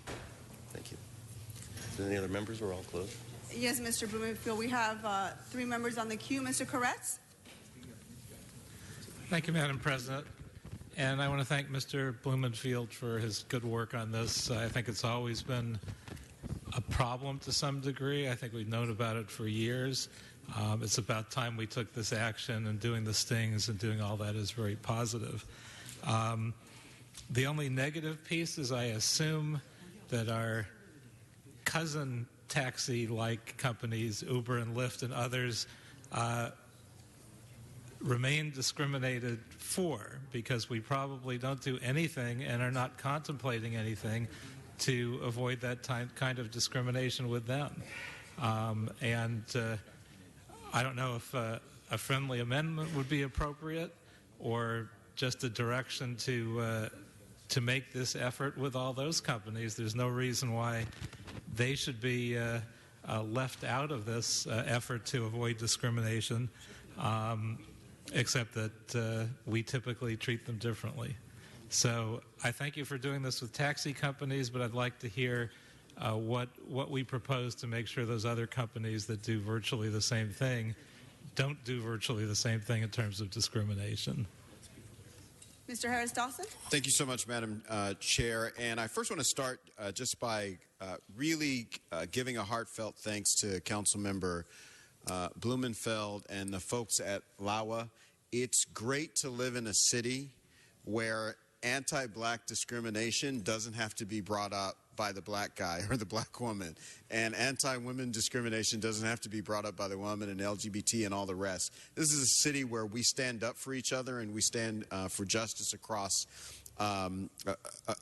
those lines. I also think it's a very important issue for the city of Los Angeles. As someone who has flown into towns and couldn't get a ride in a taxi cab, it's not exactly rational, but when that happens, that changes your entire opinion about the whole town forever.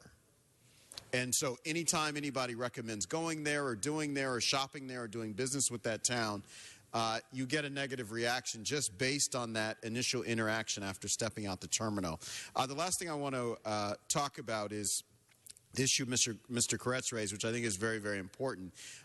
When we were going through the process of approving or looking at the Uber, Lyft, and companies like it operating at the airport, that was my first, second, and third question is how do you monitor discrimination? Because we didn't want to bring discrimination from the old economy into the new economy. And actually, those companies have a system that allow you to check, independent of them, who gets picked up, who gets denied a ride. And in fact, if riders deny more than one person a ride per shift, they're taken off of the network. And it's something that was negotiated as a part of that process. So I want everybody to know that we took a hard look at that when they were up for discussion. And we think that they have a very good system. It would be great if the taxi companies had a similar system so we could, in fact, see, independent of their reports, who they're picking up, who they're denying rides, and so on and so forth. Thank you. Thank you, Mr. Price. Thank you, Madam President. Sampson, just want to thank you again for your efforts and your colleagues. I think it's significant that staff acted quickly and the board acted equally quick to put this into place. When was this effective, and what happened to the individual who exhibited the discriminatory behavior? There was a hearing process by the company initially revoked his license for a year. He had the opportunity to appeal to DOT. That hearing also took place. I think ultimately the DOT hearing officer decided that the license revocation should be 2 weeks because the driver came and represented that he had a language barrier. He did not mean to discriminate. But ultimately he was suspended for 2 weeks. And now, what would happen today if that same kind of behavior was exhibited? It would be revoked permanently. For a week, for a month, for a year, permanently? Permanently. And the person would not be able to get a license at the airport again, or that is you just correct. can't? Pardon? That's correct. Thank you. Thank you, Mr. Price. Mr. Blumenfield, to close. Great. Thank you very much, and thank you all members for the words about this important issue. I think it's important to note that today is the first council meeting in February. It's the African American Heritage Month, and I think it's appropriate. As we generally during this month we reflect upon how far we've come as a society, and we celebrate folks who have done great things, and we celebrate African American history. But it's also a time when we need to reflect on that we need to go a little further. And this issue coming up today during this month helps us remember that and reflect on that and realize that that struggle is still continuing. But we as a city, we are all very firmly committed to moving forward in a very positive direction. It's 2016, and we're going to reflect that in our policies and our actions, and we're not going to tolerate any kind of discrimination. So I just wanted to thank you, and I urge an aye vote on this matter.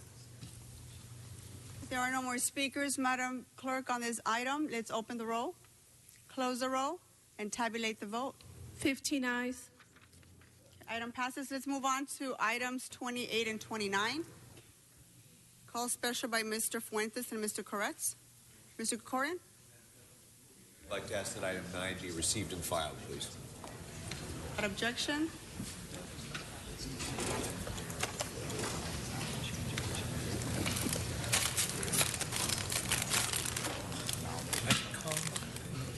Mr. Krikorian, Mr. Weezer called 9 special. For us. For purposes of receiving and filing it. Very well. Thank you very much. Mr. Fuentes? Thank you, Madam President. Colleagues, before us are 2 items that are very important that deal with the security issues at the Department of Water and Power. And the department has a presentation. I wanted to sort of just tease this a little bit for all of us. There are elements of this presentation that I think we can hear in public session.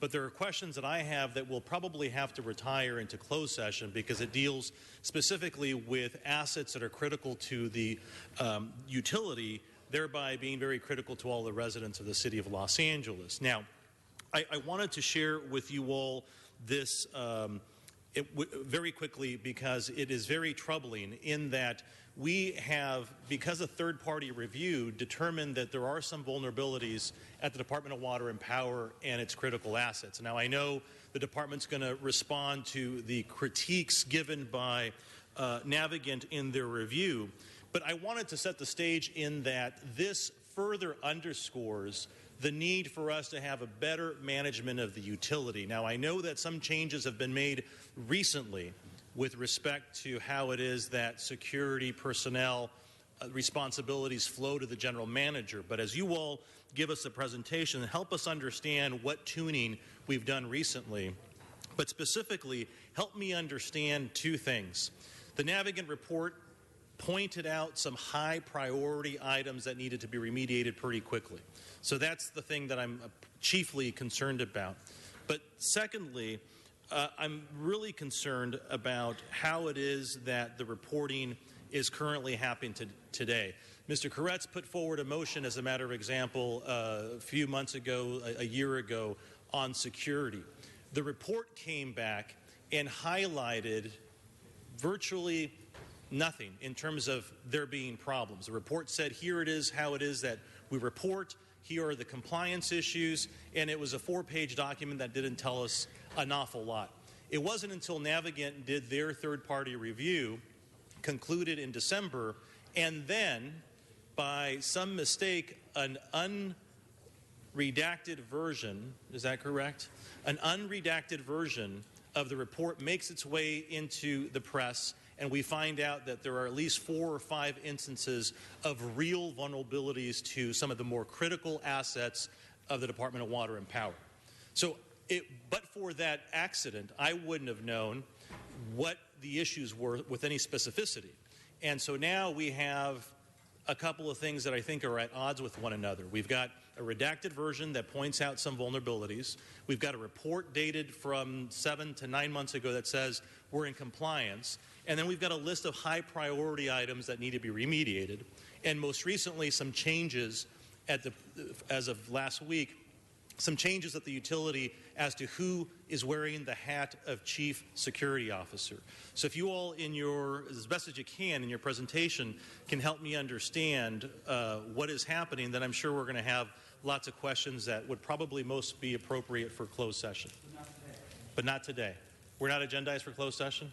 So if I want to ask questions about the relationship between LAPD, its Archangel project, and the department to see where it is that we have vulnerabilities and how often we test those, can we talk about those in open session? I would leave it to department staff to be able to discern what questions and answers would be prejudicial to the security aspects. So whatever they could answer in open session, leave it to their discretion. If this needs to be agendized for a future closed session with appropriate language, perhaps that could be made for a meeting next week or in the next few weeks. Okay. Well, gentlemen, do the best that you can. Jeff Peltola, Chief Financial Officer for DWP. I wanted to take a couple of minutes just to talk about the security measures we took as part of this survey. It's just going to take 2 minutes. We went through and worked with Navigant to set up a data room to review the confidential. It was a data room that was secured with locked cabinets, no Wi-Fi service. We assigned personnel in that data room to ensure there were no pictures taken, no confidential documents left the room.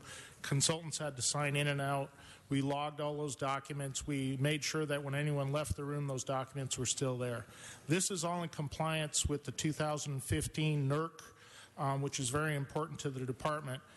We made sure there were background checks on both the consultants that went to the data room as well as our personnel that were in the data room. After the data room review, per Navigant's request, we had those documents transferred to our corporate performance office with a lock stored in a lock cabinet.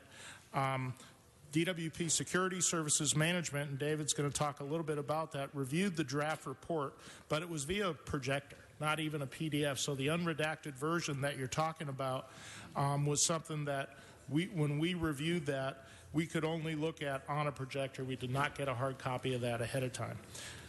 All confidential documents were returned to the respective operating divisions, but while all these steps were taken to ensure confidentiality of the documents, the consultants used a redaction method that was defeated by a member of the press.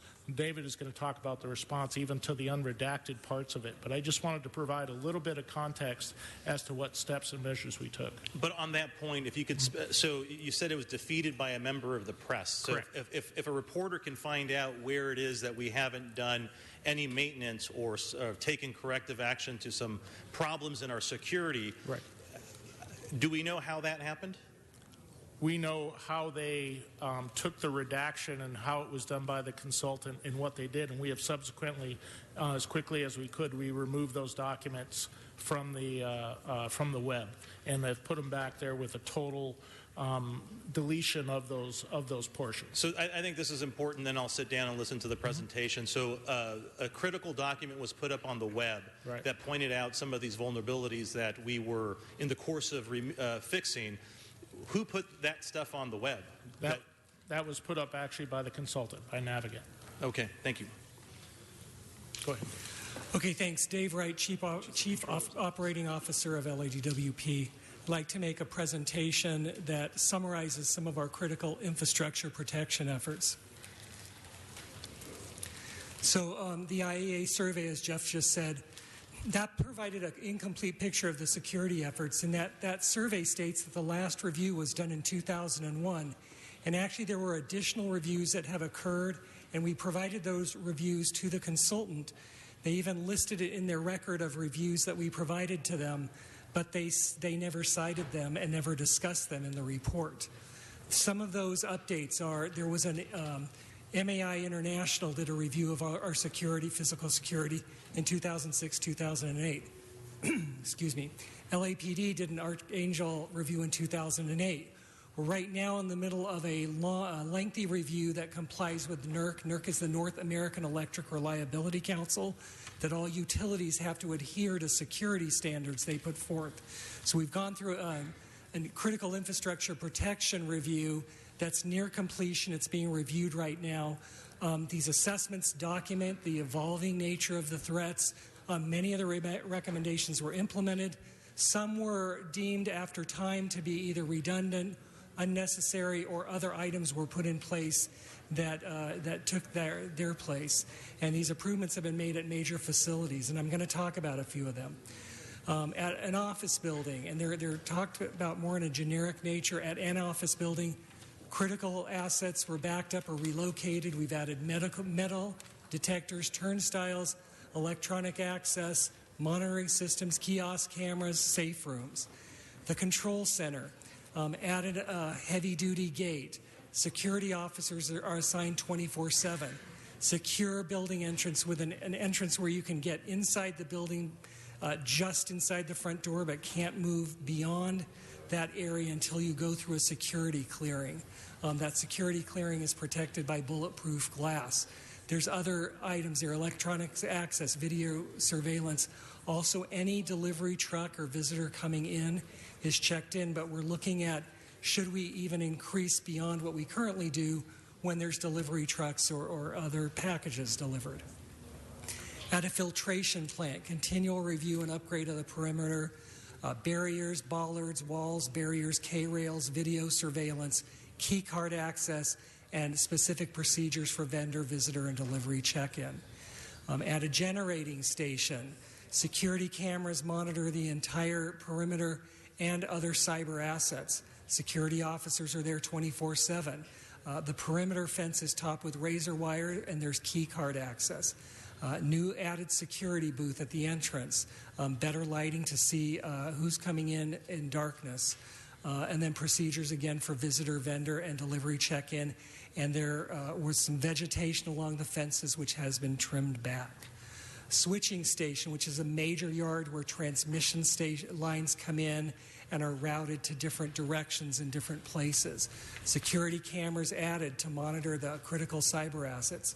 Key card access has been implemented. Building security status is monitored at a central station, and cameras are in place and working at that location. We do ongoing visual monitoring throughout our entire system. We have over 1,000 cameras that are monitored 24/7. Some of those cameras were going out, and a few years ago there were 40% outages, but they're down to 6%. We plan to expand that to 2,500 cameras and also utilize software that can determine when there's movement in the visuals that those cameras are monitoring, so that you can have a more targeted review and targeted security response. That I talked about the NERC, the North American Electric Reliability Corporation. From 2000, actually 1998 through today, they continue to increase the security efforts that need to be taken by all electric utilities throughout the United States, actually throughout North America. We are going through what's called the Physical Security SIP 14 requirements. That requires us all to do a threat and vulnerability assessment. Look at the risks that would occur from widespread instability, an uncontrolled separation, or cascading. Where cascading is where one outage causes a number of outages throughout, like in this instance, the western United States. They do recognize that there are financial constraints, and we've identified all of our facilities that meet the criteria. We're in the process of having an independent consultant review that. NERC requires that. NERC is also monitored by FERC, which everything has an acronym. That's the Federal Energy Regulatory Commission. We are looking at reviewing the assessments, suggesting improvements. A third-party consultant is validating the findings and assisting with the increased development of a security plan. Some of those assessments are completed, and in fact, most of them are, and they're with the third-party consultant, the independent consultant, to review them. They'll be finished and completed and reported to management by June 23rd, 2016. We also have a very significant cybersecurity program. That's actually one of the most important areas we need to protect our cybersecurity efforts. We've got dedicated staff. They have a lot of certifications that show they've been through the adequate training. We have a policy that's not just vetted by us, but multiple agencies. We've done multiple assessments of the security. We do regular scans of all of our outward-facing servers and applications, multiple levels of security, a lot of different programming security that helps protect our systems. We actually work with USC and JPL on testing and implementing experimental systems. And we share, most importantly, we share our information with other utilities, and they share it with us, and we also share it with the state and federal security agencies. We have performed ongoing security since 2001 and before, but stepped up and have done that throughout the last couple decades. We are on schedule with the Physical Security Threat and Vulnerability Assessment from NERC. We're compliant with those NERC and FERC requirements. We're continually reviewing those and upgrading those. And one of the things that we do know we now need to look at improving further is doing that testing, the auditing, the surprise testing to validate our security efforts, and we'll be putting that in place and improving that. As Councilman Fuentes said, there have been some changes. We are starting the process to recruit for a new security officer. That position will report to the chief operating officer at the utility. With that, I'd be happy to either answer any questions or discuss what we might need to discuss in closed session. Thank you, Madam Chair. So let's start with the last thing first about your efforts to recruit a new security chief. Is that the correct term? Security officer. Security officer. So it was reported in the Daily News that we had one last week, and it sounds like we've got an interim this week. That's correct. So clearly there have been some changes on what is a very critical sort of decision that needs to be made by the department. I think where I'd like a little bit of clarity is it's my understanding that at some point in the department's history, the commission used to have a committee on security. Is that accurate? I'm not aware of that, but I will find that out. Okay, and so the reason I ask is because it's my understanding that there was also then a process by which we found presumably the best possible person for the job to head up security at LADWP, and rightfully so, because it is a critical piece of infrastructure. The city will not run, literally, if there are problems at the utility. This process, though, seems to be a little bit ambiguous to me because I don't know how that selection will go. It's in the jurisdiction, presumably, of the general manager and the commission, but it's my understanding that previously there was a panel of people, including the commission, as well as the Los Angeles Police Department's participation in the recruitment of the candidate. To me, that's very important because the part that seems to be missing in all of this, in my mind, is a linkage between the utility and the Los Angeles Police Department, in particular the Archangel Group, which is the group that is trusted with threat assessment to the city of Los Angeles. I find that we have a very similar situation like we recently had at LAUSD, where we leave the decision on some critical infrastructure to, in this case, with all due respect to the commission and the general manager, non-security personnel to make a decision.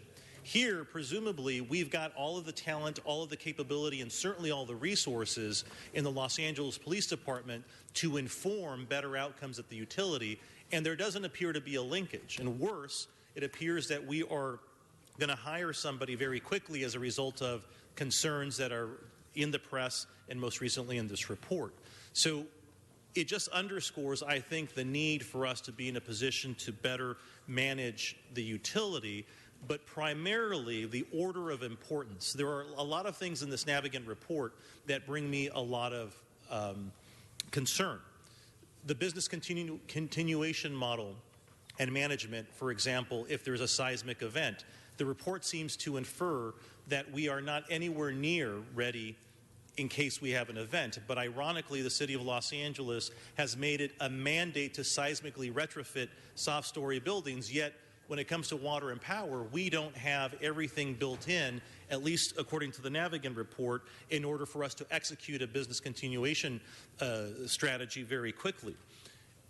It's an order of priority for me, and to me it seems that there is no more important item for us to contemplate at the utility today than the security of the assets and the more than operation and maintenance of some of the problems that were identified, but the prioritization of the security of all those assets. So it's more of a statement, gentlemen. I think there's an awful lot here that I'd like to understand in the coming weeks to months on how it is that we're ticking off the list that Navigant has prepared for us. I understand that there is a distinction from your perspective on how ready we are, but I think the tension that arises from the press, this third-party review, and clearly your perspective is what we need to make sure that this department is safe, secure, and reliable. And it's my sense that on the order of priority, we're not where we probably could be, and certainly where we have the assets and the tools to be. And so I'd like for us to continue this conversation, but I want to end with this, colleagues, that the question about accountability and responsibility, it's been scattered as it relates to this utility throughout the entire city of Los Angeles. The opportunity for us to take charge is before us in trying to understand if we're going to revise this charter so that we have a better handle on the management of the utility. That literally, Council President Wesson, is before us today. We have the opportunity to move forward and have a conversation as to whether we should reform this charter. If there's one reason to consider that, it's the security and reliability of this utility to its residents. This really troubles me. And the linkages that we need to create or firm up, let me say, to the utility and its independent ability to operate couldn't be more important. So, colleagues, I would ask that you pay an awful lot of attention in the coming weeks to months to this issue, in particular with security. Thank you, Madam President, for the extension of time. Thank you, Mr. Fuentes. Mr. Koretz? Thank you, Madam President. Well, now that the DWP Navigant report has come out and essentially confirmed the concerns that I had over a year ago when I introduced this motion, I'd like to ask that we note and file my motion because it's not now as topical, and here item 28. I do want to note, however, that had we actually heard my motion in a timely manner last year, perhaps we could have asked the tough questions and we might be a year ahead of where we are now in making our grid safer and more secure for all the residents and businesses of Los Angeles. Now, I got interested in the overall security of our grid in 2013 when some folks with rifles attacked San Jose substation, damaging 17 transformers and causing $15 million worth in damage, and got off scot-free. And the closer I looked, the worse things got. People who know what they're doing could cause blackouts that could last for weeks or even months, which is why I introduced my own motion on grid security back in 2014. And San Jose was a physical attack. Cyber attacks can be even worse. We hear about them daily. The most famous was North Korea infiltrating Sony Pictures to stop them from releasing a movie. But now, for the first time, small committed groups of people can literally destroy our critical infrastructure, both using cyber methods and physical methods. The well-respected journalist Ted Koppel has just published an entire book on just this subject called Lights Out, A Nation Unprepared, which details not only how vulnerable the electrical grid is, but how woefully unprepared we are as a country to live without electricity for weeks or months as a damaged grid is rebuilt. That's weeks or months without water and without our usual food distribution system in place. Senator Ed Markey from Massachusetts, who's leading the fight in Congress to strengthen grid security, was asked by Koppel to respond to the Department of Homeland Security officials who insist the grid is resilient. He said, quote, "They are ignoring the warnings of almost every national security expert who has studied the issue." George Kottner, the former chief scientist at the National Security Agency, says in his fourth white paper on the issue of grid security that, quote, "The nation has little or no chance of withstanding a major cyber attack on the North American electrical system. The electric power industry is simply unrealistic in believing in the resilience of this grid subject to a sophisticated attack. When such an attack occurs, make no mistake, there will be major loss of life and serious crippling of national security capabilities," end quote. DWP's response to my motion said basically, they're on top of this. The Navigant report says they're not. My research has shown that it's not just DWP who isn't taking this seriously enough, but the entire industry across the country. I'd like to see Los Angeles lead the way. Get it right, share what we've learned with the rest of the country, and I'd like to see the federal government foot the bill. Until DWP is better prepared, I believe our residents need to know the risks and that they need to hear what our emergency management department is doing to prepare for a long-term power outage. I'm introducing a motion today asking our emergency management department to report back on exactly that. Thank you. Thank you, Mr. Koretz. There are no more members on the queue, but I have several cards on both item 28 and 29. On item 28, Dan is the first speaker. Are you here? Dan on item 28. I see no one from Ravid gone on item 28. Ravid? Gone? Good morning, sir. You're speaking on item 28. Yes, good morning. I'm Rajit Gad. I'm a professor at UCLA and director of the Smart Grid Energy Research Center. I also collaborate with the Los Angeles Department of Water and Power on the Smart Grid demonstration program in the areas of demand response, electric vehicle integration, microgrids, and battery energy storage systems. In UCLA, we have a campus demonstration site with 100 electric vehicle chargers that are all networked as part of a smart grid demonstration. And the key about the smart grid is the integration of information, communication, sensor, and control technology into the existing grid. We have students carrying mobile apps that are connecting to the grid. They can look at the energy generated through solar panels. They can look at how much energy is going into the electric vehicles. The key part about smart grid, and was mentioned just a few minutes earlier, is the city of Los Angeles is not an isolated grid. We are part of a larger grid of 3,000 utilities in the nation. We have, of course, the West. We are also part of the Western grid. And a lot of the issues of smart grid do not affect only city of Los Angeles, but also pretty much the entire grid, all the 3,000 utilities in the nation. To us, the smart grid is about, to me, the smart grid is about information, communications, sensors, and controllers. And it enables increase in solar energy. We can add electric energy storage systems like batteries, electric vehicles, in terms of security and so on and so forth. If you think about a battery in a car, let's say there's an outage, the battery in the vehicle, if smart grid technology exists, can be used to send energy locally from the electric vehicle to the local facility. Issues such as the NERC-CIP discussions affect the physical and the cyber infrastructure, and they are very closely interrelated based on some of the discussions that were just provided. The entire business of smart grids has to do with adding the information communications technology, and this is a 20 to 30-year cycle. Thank you, sir. Your Thank time you is very up. much. Thank you. The next speaker is Rudolf Sarnoff. Yes, Mr. Koretz? Might I ask the previous speaker a question? Sure. Sorry about that, Ms. Sarnoff. So can smart grid technology actually make our system more secure, and if so, how would that be? Yes, smart grid technology can make the system secure both on the physical side and as well as through the cyber side. On the physical side, let's assume the example you gave that in San Jose someone tries to shoot down a substation. You can have a lot more smart sensors that can detect when that act occurred, and the security staff for the utility can be informed, and you can do lots of things. You could either isolate that facility and not cause spread of the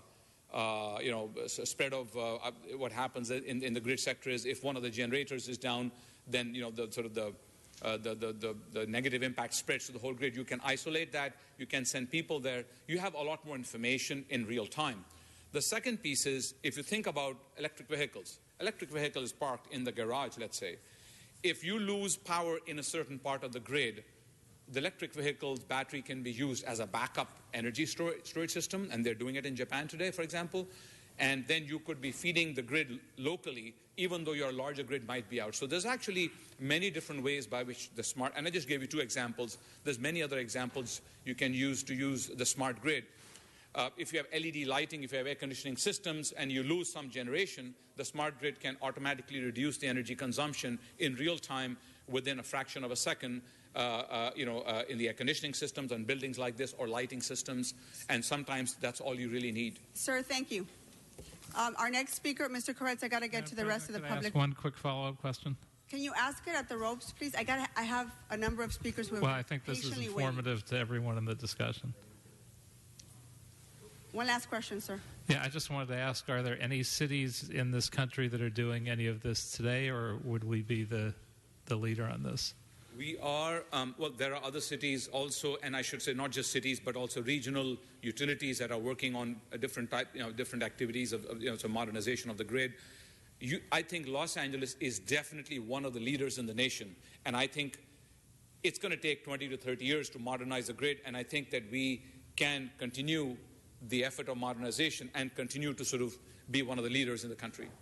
Thank you. Sorry about that, Ms. Sarnoff. Ruth Sarnoff, item 28. Yes, I'm very, or I should say at least a little encouraged by the fact that you're taking up grid security, and I want to thank you for that. I want to make a couple observations. First, that big systems by their very size are more vulnerable. And the issue of profits, I hope you will keep into consideration in what I'm going to present to you right now. And also the question of what would happen if we began to have neighborhood level grids and focused on solarization in California. It's kind of a no-brainer, and particularly in Southern California where the sun shines 365 days a year almost. And so we need very much to consider maybe a different way of thinking about security and about community building. If we solarized, we can create many, many jobs, which would go a long way toward dealing with some of our poverty issues, our housing issues, and lots more. It's jobs. And I think that there are examples of how it works, and much thought has gone into this for some time, of more localized grids, so that when something happens, it doesn't happen to and make millions of people. We all remember the blackout sometime back in the East Coast when I think it was about 6 million families were blacked out for about 3 days. Thank you, ma'am. Your time is up. Thank you. Next speaker is Sean, item 29.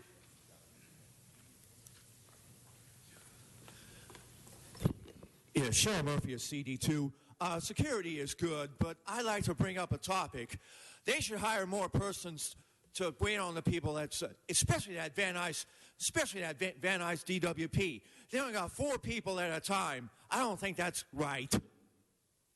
Thank you, Sean. Next speaker is Donna Pierman on item 29.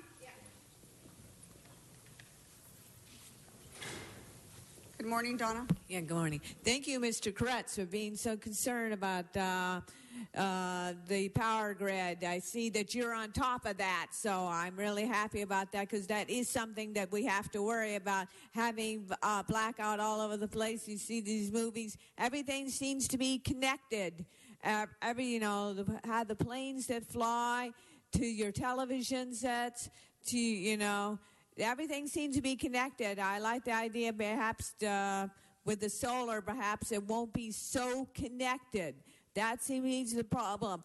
It's have something that will connect everything together, so when they come in, they can shut down everything in our cities in dire straits. So, yes, I'm glad to see that you're doing something on this. This is finally something that the City Council seems to be doing right, I believe. So, yeah, let's protect us and let's safety first. Thank you. Next speaker, Dan, item 29, followed by Mr. Walsh.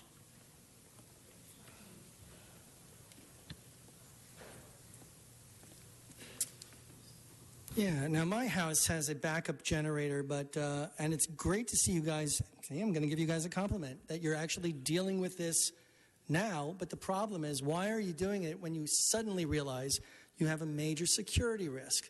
This is a subject, see how nicely I can speak? This is a subject that should be front and center on your agenda every single day, because it's not just failure of your power grid, it's susceptibility to terrorist attacks. It's a subject to vandalism. I mean, if you guys, not you guys, but your predecessors got the DWP billing so screwed up, how are you going to deal with a major terrorist attack? You guys waste so much time on nonsense, on the benefits of fruits and vegetables, on the benefits of dance, on the benefits of all this crap. So what happens if there's a terrorist attack or the whole thing goes down? The whole country's going to look at you, and they're going to say, why didn't you deal with this in advance?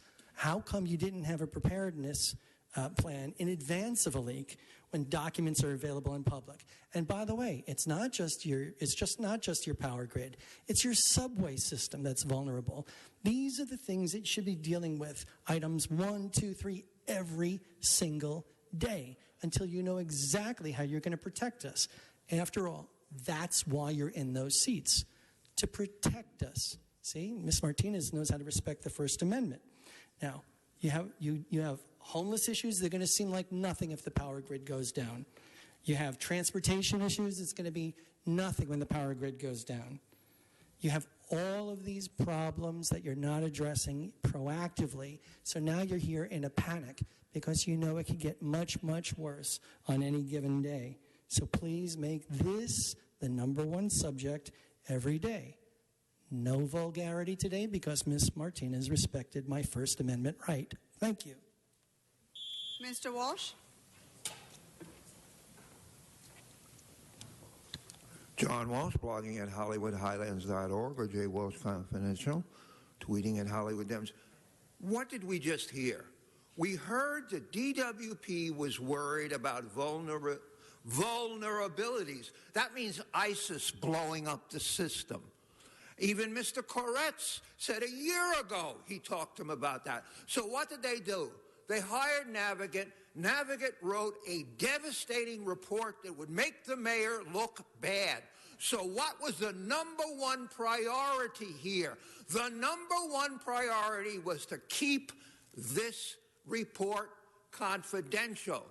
But somebody at DWP leaked it to the press. And the press printed it. And if there hadn't been a leak, the mayor would be cool. Remember, the mayor doesn't care whether you goddamn blow up. He doesn't give a shit as long as it isn't him or his family or his gay lover, Glenn Dake. HollywoodHighlands.org. That concludes cards on items 28 and 29. Mr. Clerk, let's open the roll, close the roll, and tabulate the votes. 15 ayes. Both items pass. We're moving on to item 10, called special by Mr. O'Farrell. Thank you, Madam Chair. Thank you so much. This coming March 17th is going to be a very, very special day in Echo Park and the 13th District. We're dedicating a new senior center in Echo Park on that day. It's not just St. Patrick's Day. It's also the day that we dedicate a new senior center in Echo Park. And for many of us, these items, these significant accomplishments come full circle.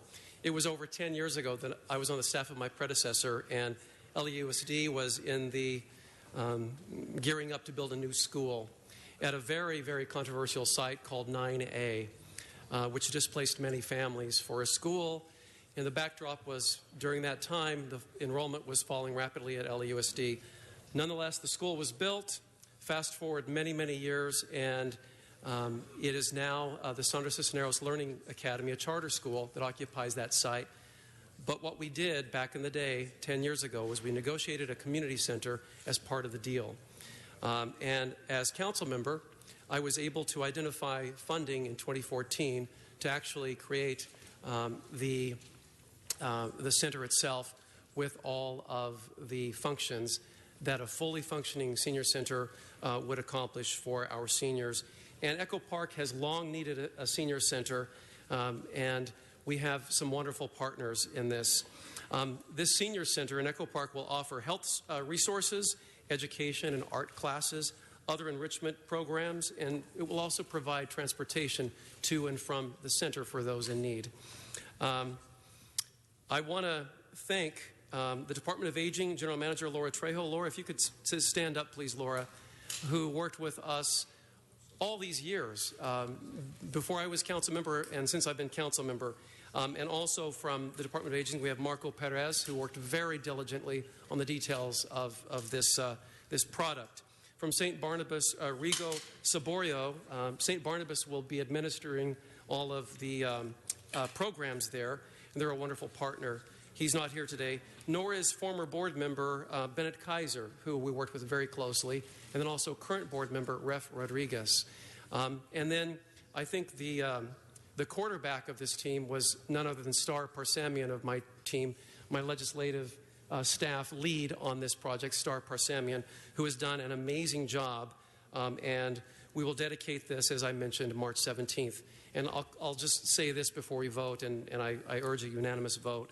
And aging is not lost youth, but a new stage of opportunity and strength. And that was a quote from Betty Friedan. And I would argue that everyone around this horseshoe is now engaging in opportunities of strength, because we all enter a new stage in our life as the years go by, and we're all going to need to depend on a robust senior services across the city of Los Angeles. So this is a good thing. We need many, many more senior centers across the city of Los Angeles. And I invite all of you to join us late next month for this celebration. And I ask for your unanimous aye vote. Thank you. Thank you, Mr. O'Farrell. And public comment was satisfied under this item. So let's open the roll, close the roll, tabulate the vote. 15 ayes. Let's move on to item 7, called special by Mr. Huizar. Thank you, Madam President. And colleagues in public, I just wanted to bring to all of our attention some work that was done by the Information Technology Agency to make 311 a bit more friendly in the time of El Nino. When it was brought to our attention that El Nino was going to be much more difficult for us than usual, we immediately started to talk to ITA, the Bureau of Sanitation, and other departments about what more we can do. And in Boyle Heights, when we had a thunderous storm come through, even before El Nino hit, that was particular to downtown and Boyle Heights, some people who called 311 for assistance found that they couldn't find the right place to get storm-related assistance. So now, whenever there is what we call a phase 1 emergency, the 311 system will switch to the El Nino options, providing callers with helpful numbers such as DWP power outages and downed branches and other items that sanitation and other departments could help with. So I want to thank the ITA department for doing this, and just let the public know that if El Nino gets any stronger, when we have stronger storms, or when we do have a phase 1 emergency, 311 will shift over to the type of information that could assist people in these situations. So I just want to acknowledge ITA and the other departments for the work they did on this item. Thank you, Madam President. Thank you, Mr. Huizar. And public comment has also been satisfied for item 7. So let's open the roll, close the roll, and tabulate the vote. 15 ayes. Item passes. Let's move on to item 27. And Madam President, for item 27, amending motion 27A has been circulated and asked before council for consideration. Okay, I have cards on 27. Patricia McAllister.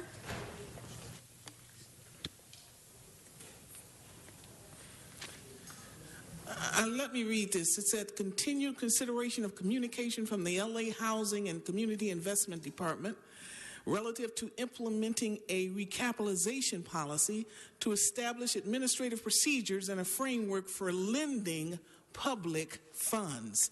We need to break this down. What do you mean, lending public funds? I know about this Tax Reform Act. In 1986, it was created, and it's governed by the IRS, where it gives these developers qualified tax credits. I know from experience that these developers are building these affordable units, putting people in and kicking them out after 3 years and bringing in their friends and relatives. I happen to be a victim of one of them, the GLOW, 1050 Wilshire Boulevard.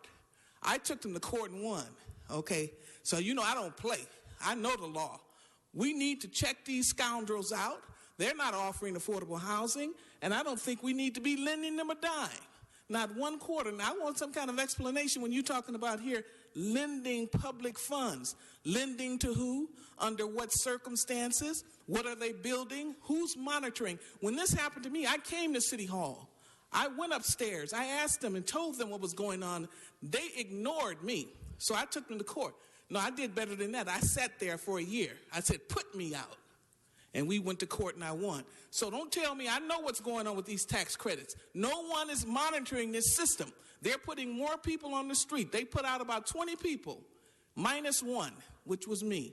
okay? And I got money from it also. So we need to monitor this. See, I'm here for personal reasons also, not just to be running my mouth. I know what's going out there and what's going on. And sometimes I just go to places to find out what's going on. That's what we need you to do. We need to get these aides out there. These aides you got behind these counters, send them out to these shelters, out on the street. This is a darn shame. You're not doing your job. Next speaker, Ruth Sornoff. Ms. Sornoff. You're speaking under item 27, and you have 1 minute left, ma'am. Very unclear. Okay. I want to say that the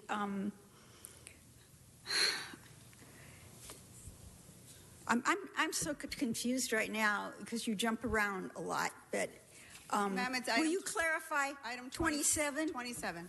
Would you clarify what 27 is about? It's up on the screen, ma'am. I can't read that. It's too far away, and you're taking what's left of my time. Mr. Clerk, can you clarify for Ms. Sornoff item 27? Item 27 is relative to implementing a recapitalization policy to establish administrative procedures and a framework for lending public funds.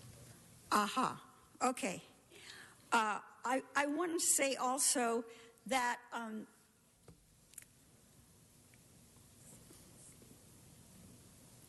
I can't deal with this. I'm sorry. My apologies to the council. Thank you. Thank you. That concludes cards on item 27. Let's open the roll, close the roll, and tabulate the vote. 15 ayes. Item passes. Let's move on to item 1, Mr. Clerk. Madam President, that brings us to item number 1, called Special for Cards. Before doing so, there's been a request to continue items 1K and 1F to February 16. Without objection, that will be the order. First speaker is Sean on item 1.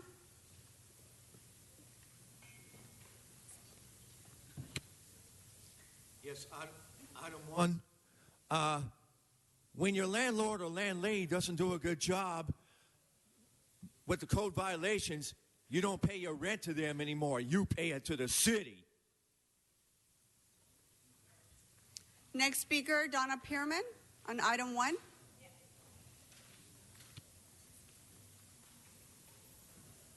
We still seem to have too many of these amounts that people have liens that are way too much money that they seem to be owing.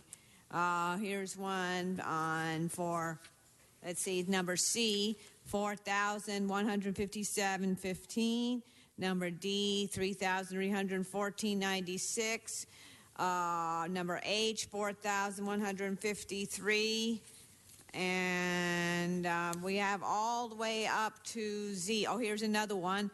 R, $4,021.11.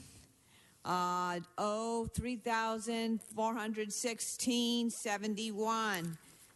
And which goes all the way to Z. I don't know why there's so many of these liens. What happened and why these people seem to be getting these huge amounts, and why these code violations, what these code violations are. So this is a point where we're going to have to try to find what we can do to help these people pay back these liens, cut back all the late fees, which I have a feeling is probably about half the amount for these late fees. Unfortunately, nobody's here on any of these, so they can get themselves forgiven and go over there and have them set to another day. Usually you did about half of them and sent half of them back to another day. But I guess these people have did this over and over to another day. So unfortunately, you're going to have to get to them and not just send them another day, and find a way for these people to pay these liens. It seems like big corporations sort of get away with it a lot, but the small people don't. Thank you very much. Next speaker, John Walsh, followed by Patricia McAllister.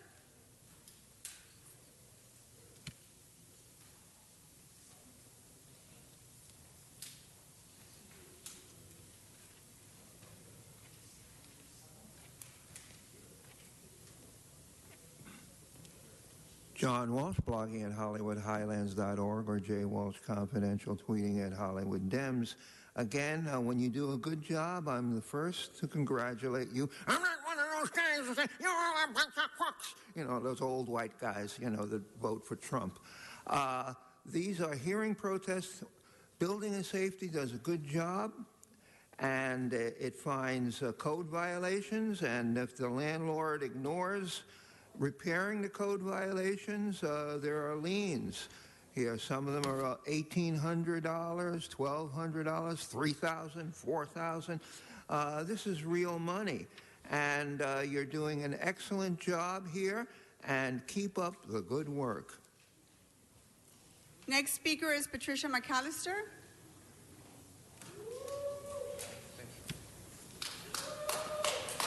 Ms. McAllister, you have 1 minute left. I'm also concerned about these liens. I did knock on some doors, and I asked one lady, I said, do you know that your house is on the demolition list? She says, well, I'm just behind on my taxes. Okay, so I know the game. All we have to do is go by some of these homes. These people don't know a darn thing about these liens. I say bring them in here, maybe 5 at a time, subpoena them or whatever, serve them certified mail, have them come up in here and tell us why they haven't paid. Do they need assistance? And we pay it. We're taxpayers. We don't vote for you guys to come in here and brutalize and mistreat the people. We vote for you to take care of the people, not put them out on the street. And who's back there turning off the microphone? This guy right here, we need to fire him. I think it's him right there, that wetback. That concludes our cards for item 1. Let's open the roll, close the roll, and tabulate the vote. 15 ayes. Item passes. Let's move on to... Madam President, that brings council to general public comment. First speaker is Dan, followed by Donna Pearman and Sean.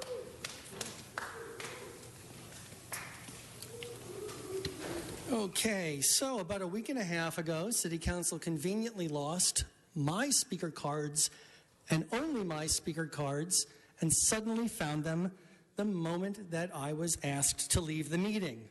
So, since it has not been rectified, we're going to test Mr. Wesson's mettle. We're going to see if he's more about pride or his family honor. I provided to Mr. O'Connell a March 2009 article from Patrick McGreevy of the LA Times establishing that Fabian Wesson was running for the California Assembly, making her a public figure. I gave to Mr. O'Connell an article showing from this week that Fabian Wesson is a member of the California Museum Board, and if I do not get my apology and everything rectified, Mr. Wesson, Fabian Wesson is going to become a central part of my public comments. And it will be very flavorful language, and you will not like it. Do the right thing and apologize. Next speaker is Donna Pearman, followed by Sean.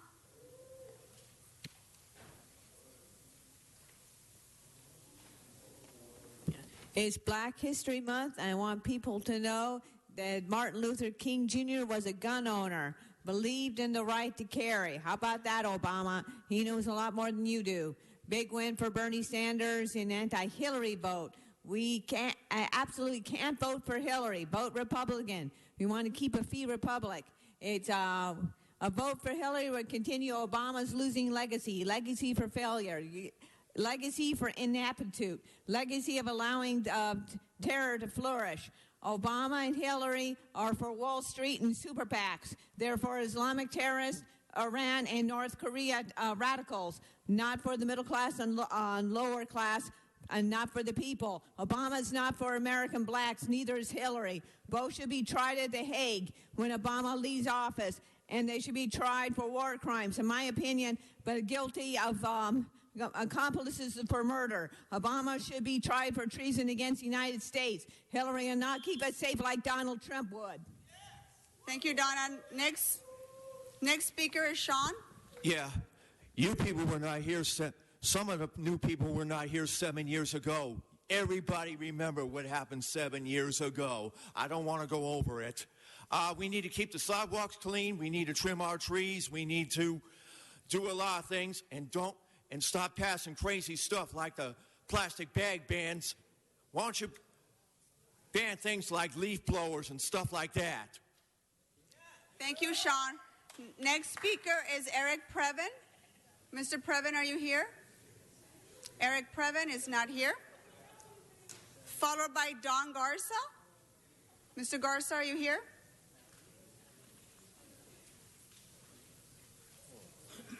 Good afternoon, sir.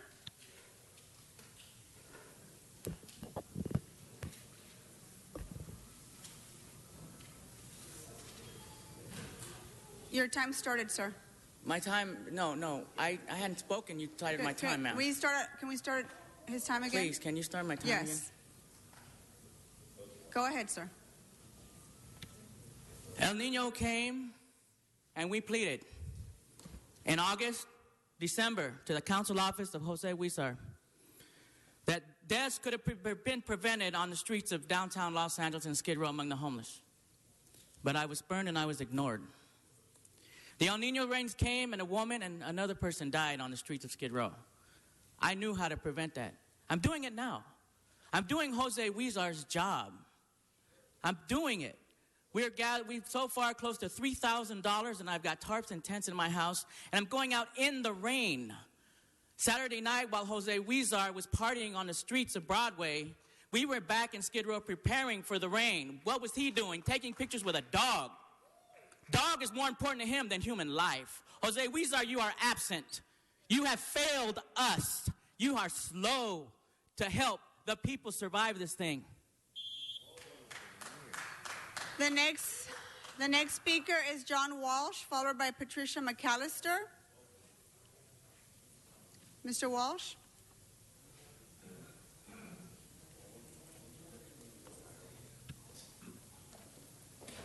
John Walsh, blogging at J. Walsh Confidential. Anybody but Englander for supervisor. No Olympics here. Absolutely no Olympics. Inglewood, they came up here, Mayor Butts, swiped the NFL team from under the Mayor Garcetti's nose. Whatever happened to Farmers Field? I came here for years. It was a slam dunk. It was going to, you know where Farmers Field is now? Look over your shoulder. Check up your ass, because someone shoved Farmers Field up all 15 of your asses. It's never going to exist because you got out-punked by Mayor Butts. No pun intended. ISIS wants to blow up our water supply, and all the mayor wants to do is keep it quiet. That was kind of funny, Mr. Walsh. The next speaker is Patricia McAllister, followed by Ruth Sarnoff. Winners. Who has gone on to win the nomination presidency? What does Bill Clinton, George H.W. Bush, and Ronald Reagan all have in common? These former presidents all lost the Iowa caucuses. Donald Trump for president. We need no more Democrats. You Democrats are out of control. You're being controlled by the Zionist communists. You don't work for us. You work for Israel. Okay? You don't work for us. Look at what you're doing. The first thing communists do is take property. Number one, then they take the weapons. And you're moving that way very slowly.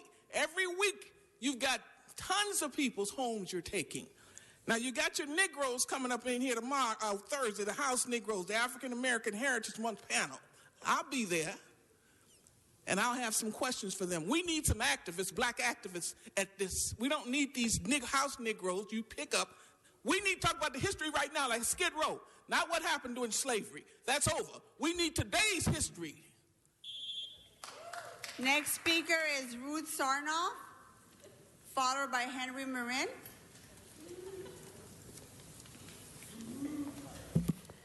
Ruth Sarnoff, I'm very sorry that the previous speaker, I think her name was Gallagher, she has done wonderful work on Skid Row and in the homeless community. And I don't know, maybe she just couldn't sit through all this morning. I don't know. My stomach turns upside down sometimes. The thing I want to say now is if you have an emergency plan in place. It's time to let the public know and let the people on Skid Row know and let people everywhere know, because I don't know and I follow everything I can possibly follow. I read all 3 sections of the LA Times every day, and I clip, and I have a folder here on Porter Ranch that nobody wants to talk to me about. And that is disturbing, because that place needs to have a medical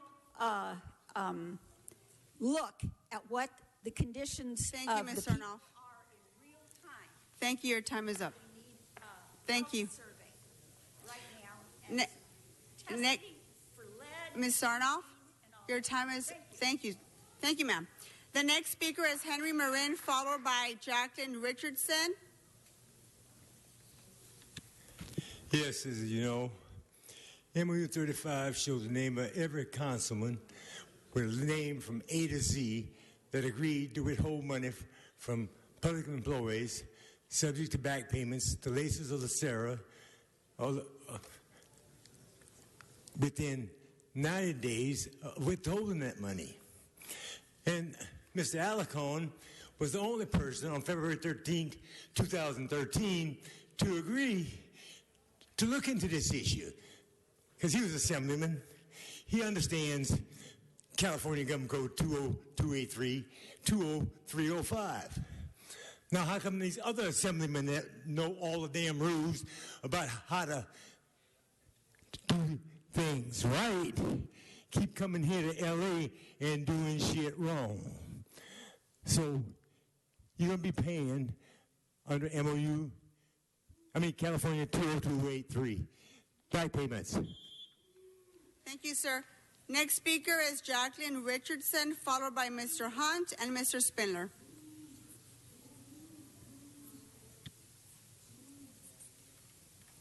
Russia. There is one statistic that says in the United States, 1/2 of the women with children have never been married. Many of the women are innocent. Black and white men give them babies, then run to the next woman to do the same without giving child support. White and black men, some of them have over 800 babies, different women, 100 or 10 or less. It happens in Los Angeles, San Bernardino, Riverside, Oxnard, and in the state of Arkansas. They get after college girls, church girls, and young businesswomen. Sometimes you see them with their little stomachs poking out. Some of the girls they were running were at USC University. The best way to stop this, the black and white men know how to stop this cold without harm to anyone and stop it quickly, almost immediately. Another way to stop it is to make those men pay child support. Thank you, ma'am. Next speaker is Mr. Hunt, followed by Mr. Spindler. The Honorable Mr. Hunt, welcome to Black History Month.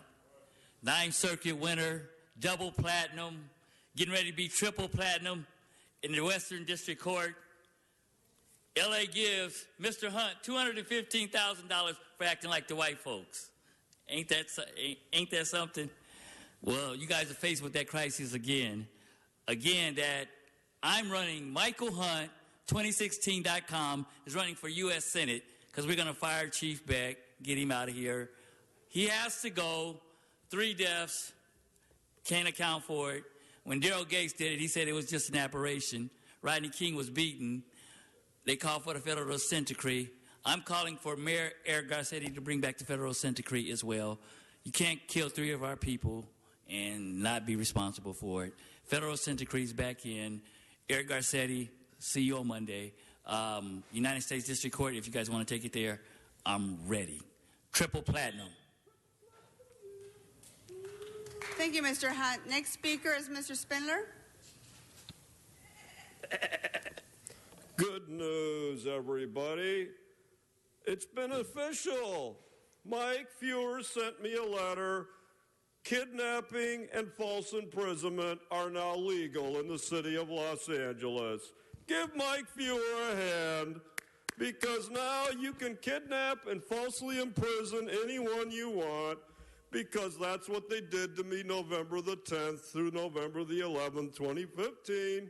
I filed a legal claim, and Mike Fuhrer said the city has no liability. So, anybody out there, if you have a grievance, if you're in the city of LA, go ahead, falsely imprison or kidnap anyone you want to. Just don't hold them longer than 13 and a half hours.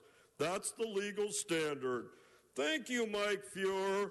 We don't need monetary compensation. We need revenge. Thank you, Mike Fuhrer. That concludes public comment. Mr. Clerk, what's before us? Madam President, Council has motions for posting and referral. Posted and referred. The desk is clear. Members, any announcements? Mr. Harris Dawson? Thank you, Madam Chair. I would just like to congratulate Councilman Huizar and the team at Council District 1 for a very successful Broadway celebration this weekend. Almost 70,000 people in the streets in downtown celebrating the city. So thank you for that, and thank you for the gift to the city. Mr. Englander? Madam President, tonight we're hosting actually a legal town hall at Shepherd of the Hills at 6:30. 6 o'clock, the doors open. 6:30, we begin the program. We're going to have a panel discussion and be able to have a legal workshop on the gas leak. We've got USC, UCLA, the Consumer Affairs Department. We have the county assessor's office participating, as well as Bill Jones. His office will be there as well from the Insurance Commission. We have the San Fernando Valley Bar Association, the Korean Bar Association. We'll have about 30 attorneys on hand to answer questions for folks that have any concerns, residents or businesses, as it relates to the gas leak. It'll also be live webcast from my website at cd12.org. Thank you. Thank you, Mr. Englander. Any other members? Any other announcements? Seeing none, can we all rise, please, for adjourning motions? On my left, Mr. Englander. Thank you very much. Colleagues, it's with sadness that I ask that we adjourn, and a dear friend, Porter Hutchin, is also known to many of us as our Pals Santa. Every year he would don his Santa outfit for the thousands of kids that would come out. They'd start lining up to see Porter, to see Santa, and at about 5 o'clock in the morning, just to get not just that one toy, but sit on Santa's lap. And oftentimes, as I've participated in this event year after year, you'd hear family members and kids come up asking for shoes, asking for their mom or dad to be able to get a job. And he was always there for them throughout the year, not just as Santa. Porter and his wife Ingrid have collectively volunteered in the community for over 3 decades, not just at PALS, but for so many organizations. He's served as the official PAL Santa Claus for over 20 years, greeting thousands of children. And his commitment brought joy to countless children and families. And it all began by delivering toys and food to homes throughout the valley. He would arrive in a white limo with gifts and candy. Thanks to the support of many donors, he would provide meals, gifts, and household items by delivering them to deserving families throughout the San Fernando Valley. Ingrid continues to teach classes at PALS, the center, every Wednesday afternoon. Porter passed away on January 25th. We thank him for his service to PALS and to this community. He'll be missed by many, although we'll know he'll be riding in his white sled over our community every year forever. He'll be missed, and may he rest in peace. Thank you. Thank you, Mr. Englander. Anyone else on my left? To my right, Mr. O'Farrell? Madam President, the father of a friend of mine who was a noted musician has passed away, and that is Paul Kantner, father of my friend Gareth Kantner, operator of Cafe Stella in Silver Lake. Paul Kantner was a self-styled but dyed-in-the-wool, anti-establishment, countercultural, sci-fi revolutionary. He was better known as the co-founder of the internationally successful Ambassadors of the San Francisco rock group Jefferson Airplane, and later the leader of its successor, Jefferson Starship. As such, Kantner infused his and his band's music with messages and stories both overt and covert, supporting freedom, justice, and universality. And the music itself was tuneful, adventurous, and often as angular as his own facial features. Paul Kantner was an original, and now I know where Gareth gets it.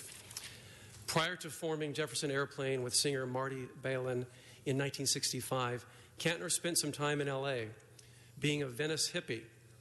The Airplane became stars in 1967.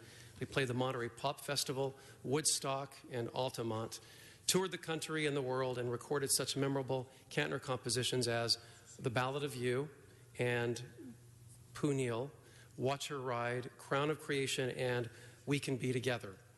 In the early 1970s, he created Jefferson Starship, first as a science fiction-inspired side project, and later as a full-blown hit-making band. Among its best-known songs was Wooden Ships, written by Kantner with Stephen Stills and David Crosby. Over the course of his long career, Paul Kantner recorded some 32 albums, either with his various bands or in other partnerships. He was known by many as an intelligent, kind, and compassionate person, and by his colleagues as a demanding, sometimes prickly working partner. Paul Kantner died at the age of 74 on Thursday, January 28th of last week of organ failure following a heart attack. He is not only survived by his children, his child Gareth, but also musician Alexander, and his daughter with Grace Slick, China Wing Kantner. May he rest in peace, and may his family find comfort at this time of sorrow. Thank you, Mr. O'Farrell. Mr. Koretz? First, briefly, with some irony, as rock and rollers seem to be dying off in large numbers, I'd also like to adjourn in the memory of Senia Anderson, who was also in Jefferson Airplane, was one of the founding members, was the original lead singer, who I believe quit early because she didn't want to tour, and they then became famous with Grace Slick, who was the new vocalist. She died at the same age and died on the same day, and may she rest in peace. And also I'd like to adjourn in memory of Marge Hearn, the widow of the late Chick Hearn, who for many years was LA's iconic Lakers broadcaster. Coach Byron Scott said that Marge Hearn was kind of like everyone's mom, and many of the Laker wives would confide their problems to her, and like her husband Chick, she would always give it to everyone straight.